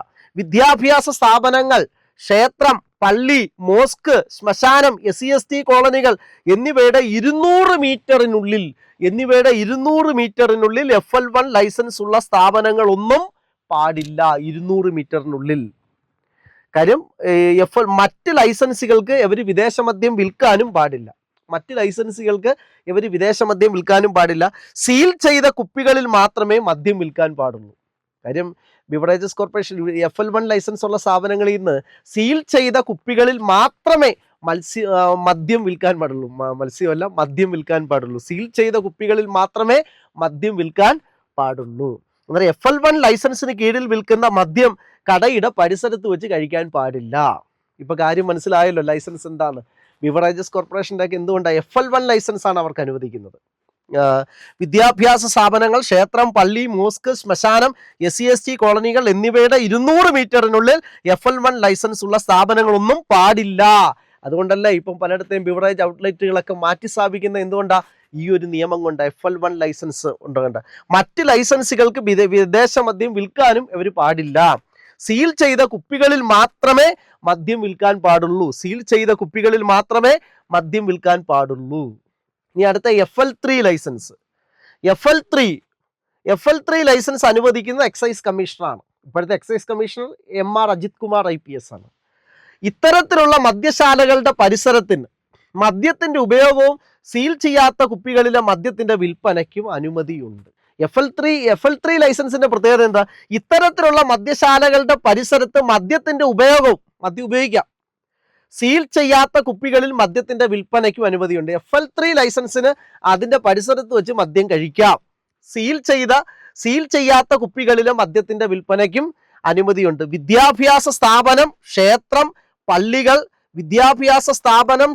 പള്ളികൾ, മോസ്ക്, ശ്മശാനം, പട്ടികജാതി പട്ടികവർഗ കോളനികൾ എന്നിവയുടെ 200 മീറ്റർ പരിധിക്കുള്ളിൽ സ്ഥിതി ചെയ്യുന്ന ഹോട്ടലുകൾക്ക് FL3 ലൈസൻസുകൾ നൽകാൻ പാടില്ല. അവിടെ ശ്രദ്ധിക്കണം. FL3 ലൈസൻസ് അറിയാമല്ലോ ഇപ്പം നിങ്ങൾക്ക്. കാര്യം അങ്ങനെയുള്ള ഹോട്ടൽ, ബാർ, അതൊക്കെ FL3 ലൈസൻസ്. വിദ്യാഭ്യാസ സ്ഥാപനം, ക്ഷേത്രം, പള്ളികൾ, മോസ്ക്, ശ്മശാനം, പട്ടികജാതി പട്ടികവർഗ കോളനികൾ എന്നിവയുടെ 200 മീറ്ററിനുള്ളിൽ പരിധിക്കുള്ളിൽ സ്ഥിതി ചെയ്യുന്ന ഹോട്ടലുകൾക്ക് FL3 ലൈസൻസുകൾ അനുവദിക്കാൻ പാടില്ല. എന്നാൽ 4 സ്റ്റാറോ അതിനു മുകളിലോ ക്ലാസിഫിക്കേഷനുള്ള ഹോട്ടലുകൾക്കുള്ള ദൂരപരിധി 50 മീറ്ററായി കുറച്ചിരിക്കും. അല്ലാതെ വിദ്യാഭ്യാസ സ്ഥാപനത്തിൻ്റെയോ ക്ഷേത്രത്തിൻ്റെയോ പള്ളിയുടെയോ മോസ്കിൻ്റെയോ ശ്മശാനത്തിൻ്റെയോ അടുത്ത് 200 മീറ്റർ പരിധിക്കുള്ളിൽ സ്ഥിതി ചെയ്യുന്ന ഹോട്ടലുകൾക്ക് FL3 ലൈസൻസ് അനുവദിക്കാൻ പാടില്ല. എന്നാൽ ആ ഹോട്ടൽ 4 സ്റ്റാറോ അതിനു മുകളിലോ ആണെങ്കിൽ ആ മീറ്റർ 50 മീറ്റർ മതി. 50 മീറ്ററായി കുറച്ചിരിക്കുന്നു. അതിൻ്റെ ദൂരം 50 മീറ്ററായി കുറച്ചിരിക്കുന്നത്. FL3 ലൈസൻസ് ആണെങ്കിൽ FL3 ലൈസൻസ് അനുവദിക്കുന്നത് എക്സൈസ് കമ്മീഷണറാണ്. FL3 ലൈസൻസിന്റെ പ്രത്യേകത എന്താ? മദ്യശാലകളുടെ അടുത്തിരുന്ന് മദ്യം കഴിക്കാം, സീൽ ചെയ്യാത്ത കുപ്പികളിൽ മദ്യം ഉപയോഗിക്കാം. സാധാരണഗതിയിൽ ക്ഷേത്രം, പള്ളി, മോസ്ക്, ശ്മശാനം, വിദ്യാഭ്യാസ സ്ഥാപനങ്ങൾ എന്നിവയുടെ 200 മീറ്ററിനപ്പുറത്തായിരിക്കുന്നത് സ്ഥാപിക്കേണ്ടത്. പക്ഷെ ഇത് 4 സ്റ്റാറോ അതിന് മുകളിലാണെങ്കിൽ 50 മീറ്റർ ദൂരം പറയുന്നതേ ഉള്ളൂ. എന്നാൽ നമുക്ക് വീണ്ടും നോക്കാം. ഹോട്ടലിലെ അംഗീകൃത മുറിക്കുള്ളിൽ ഇരുന്ന് മദ്യം കഴിക്കുന്നതിന് എക്സൈസ് കമ്മീഷണർ പ്രത്യേക അനുമതി ആവശ്യമാണ്. അത് ശ്രദ്ധിക്കണം. ഹോട്ടലുകളിലെ അംഗീകൃത മുറിക്കുള്ളിൽ ഇരുന്ന് മദ്യം കഴിക്കുന്നതിന് എക്സൈസ് കമ്മീഷണർ പ്രത്യേക അനുമതി ആവശ്യമാണ്. നമുക്ക് അടുത്തതിലേക്ക് പോവാം. FL4 ലൈസൻസ് അത് ക്ലബ്ബ് ലൈസൻസിംഗ് എന്നാണ് അറിയപ്പെടുന്നത്. ക്ലബ്ബ് ലൈസൻസിങ് എന്താ? ഡയറക്ടർ ജനറൽ ഓഫ് ഷിപ്പിങ്ങിന്റെ കീഴിൽ പ്രവർത്തിക്കുന്ന ക്ലബ്ബ് ലൈസൻസിങ്. FL4 ലൈസൻസ് എന്താണ്? ക്ലബ്ബ് ലൈസൻസിങ് ആണ്. എന്താണ്? ഡയറക്ടർ ജനറൽ ഓഫ് ഷിപ്പിങ്ങിന്റെ കീഴിൽ പ്രവർത്തിക്കുന്ന നാവികർക്കും മറൈൻ ഉദ്യോഗസ്ഥർക്കും വേണ്ടിയുള്ള ക്ലബ്ബുകൾക്ക് അനുവദിക്കുന്ന ലൈസൻസ് ആണ്. എന്നാൽ ഡയറക്ടർ ജനറൽ ഓഫ് ഷിപ്പിങ്ങിന്റെ കീഴിൽ പ്രവർത്തിക്കുന്ന നാവികർക്കും മറൈൻ ഉദ്യോഗസ്ഥർക്കും വേണ്ടിയുള്ള ക്ലബ്ബുകൾക്ക് വേണ്ടി അനുവദിക്കുന്ന ഫോറിൻ ലിക്വർ ലൈസൻസ് ആണ് FL4 ലൈസൻസ് എന്ന് പറയുന്നത്. അതിനെ ക്ലബ്ബ് ലൈസൻസിങ് എന്നാണ് നമ്മൾ പറയുന്നത്. ഇനി FL8 ലൈസൻസ് എന്താണ്? പ്രതിരോധ സേനയിലെ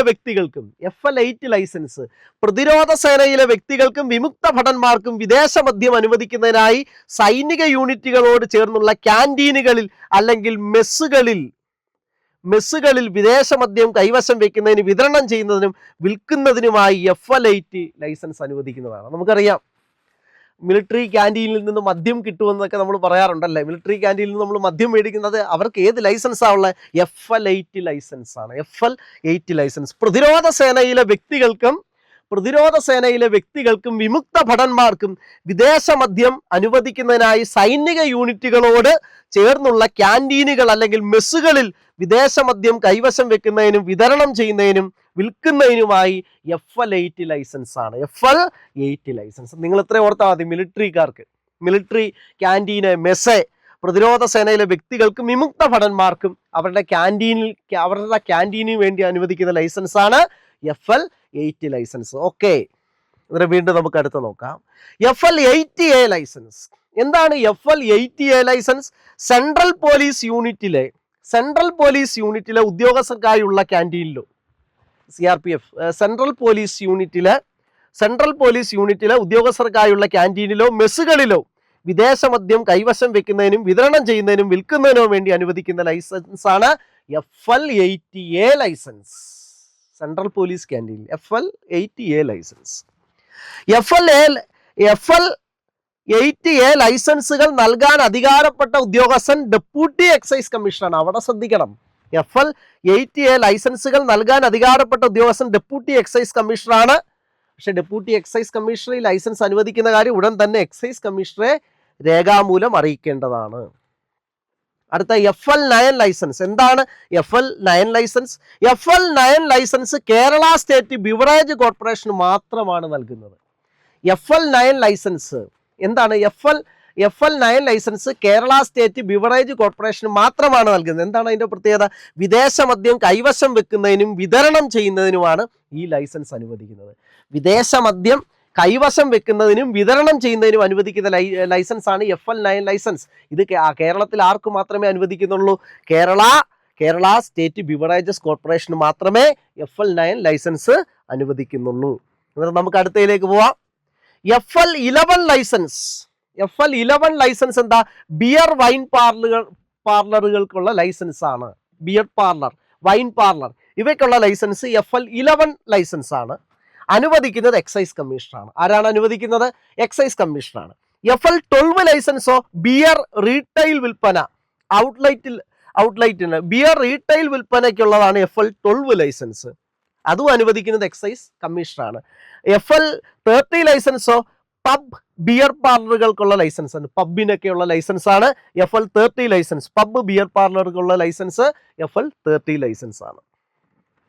അടുത്ത FL4A ലൈസൻസോ? FL4A ഇതിങ്ങനെ ചേരുംപടി ചേർക്കുന്ന രീതിയിൽ, മാച്ച് ദ ഫോളോയിങ് രീതിയിൽ ഇതിന്റെ ചോദ്യം വരുന്നുണ്ട്. FL4A ലൈസൻസോ ക്ലബ്ബ് ലൈസൻസ് ആണ്. ക്ലബിലെ അംഗങ്ങൾക്കും, ഇത് സാധാരണ ക്ലബിലെ അംഗങ്ങൾക്കും അവരുടെ അതിഥികൾക്കും വിദേശ മദ്യം വിൽക്കുന്നതിനുള്ള ലൈസൻസ് ആണ് FL4A ലൈസൻസ്. ക്ലബ്ബ് ലൈസൻസ് ആണ്. നമ്മൾ പറയാം ക്ലബിലൊക്കെ മദ്യം. FL4A ലൈസൻസ് ക്ലബ്ബ് ലൈസൻസ് ആണ്. ക്ലബിലെ അംഗങ്ങൾക്കും അവരുടെ അതിഥികൾക്കും വിദേശ മദ്യം വിൽക്കുന്നതിനുള്ള ലൈസൻസ് ആണ് FL4A ലൈസൻസ്. FL5 മെഡിക്കേറ്റഡ് വൈനുകൾക്കുള്ള ലൈസൻസ് ആണ്. മെഡിക്കേറ്റഡ് വൈനുകൾക്കുള്ള ലൈസൻസ് ആണ് FL5 licence. FL6 special licence ആണ്. FL6 സ്പെഷ്യൽ, മറ്റ് ലൈസൻസുകളൊന്നും കൊടുക്കാൻ പറ്റാത്ത സാഹചര്യത്തിലാണ് സ്പെഷ്യൽ ലൈസൻസ് എക്സൈസ് കമ്മീഷൻ കൊടുക്കുന്നത്. FL6. FL7 airport transit lounge licence ആണ്. എയർപോർട്ട് ട്രാൻസിറ്റ് ലോഞ്ച് ലൈസൻസ് ആണ് FL7. എന്താണ് ABC? Alcoholic beverage control. എല്ലാ സംസ്ഥാനത്തും മദ്യവിൽപ്പനയും വിതരണവും നിശ്ചയിക്കുന്ന സംസ്ഥാനതല ഓർഗനൈസേഷനാണ് ABC. എല്ലാ സംസ്ഥാനത്തും മദ്യവിൽപ്പനയും വിതരണവും നിശ്ചയിക്കുന്ന സംസ്ഥാനതല ഓർഗനൈസേഷനാണ് ABC, ആൽക്കഹോളിക് ബിവറേജ് കൺട്രോൾ എന്നാണ് ഇത് അറിയപ്പെടുന്നത്. നമ്മൾ നോക്കിയാൽ ഈ ടോപ്പിക്കിൽ നിന്ന് ഈ ലൈസൻസുമായി ബന്ധപ്പെട്ട് ഒരു ചോദ്യം വരാറുണ്ട്. നിങ്ങളത് കുറച്ചൊന്ന് പഠിച്ചു കഴിഞ്ഞാൽ ഇതിനകത്തുനിന്ന് ക്വസ്റ്റ്യൻ ചോദിച്ചാൽ ആ മാർക്ക് നിങ്ങൾക്ക് അവിടെ ഉറപ്പിക്കാം. നമുക്ക് അടുത്ത ടോപ്പിക്കിലേക്ക് കിടക്കാം. നമ്മുടെ അടുത്ത ടോപ്പിക്ക്, ഒരു വ്യക്തിക്ക് കൈവശം വെക്കാവുന്ന ഒരു വ്യക്തിക്ക് കൈവശം വെക്കാവുന്ന വിദേശ മദ്യത്തിൻ്റെ പരിധി, അല്ലെങ്കിൽ ഒരു വ്യക്തിക്ക് കൈവശം വെക്കാവുന്ന മദ്യത്തിൻ്റെ പരിധി. കൈവശം വെക്കാവുന്ന വിദേശ മദ്യത്തിൻ്റെ പരിധി 13.5 ലിറ്ററാണ്. ഒരു വ്യക്തിക്ക് കൈവശം വെക്കാവുന്ന വിദേശ മദ്യത്തിൻ്റെ പരിധി എത്രയാണെന്ന് ചോദിച്ചാൽ 13.5 ലിറ്ററാണ്. ഇത് ശ്രദ്ധിച്ചോണം, ഇതിൽ നിന്ന് ക്വസ്റ്റ്യൻ വരുന്നതാണ്. 13.5 ലിറ്ററാണ്. കള്ളിനൊപ്പം വിദേശ മദ്യവും കൈവശം വെക്കണമെങ്കിൽ ഒരേ സമയം കൈവശം വെക്കാവുന്ന എല്ലാത്തരം മദ്യങ്ങളുടെ ആകെ അളവ് 15 ലിറ്ററിൽ കൂടരുത്. അപ്പോൾ കള്ളും വിദേശ മദ്യവും കൂടെ ഒരുമിച്ച് വെക്കണം.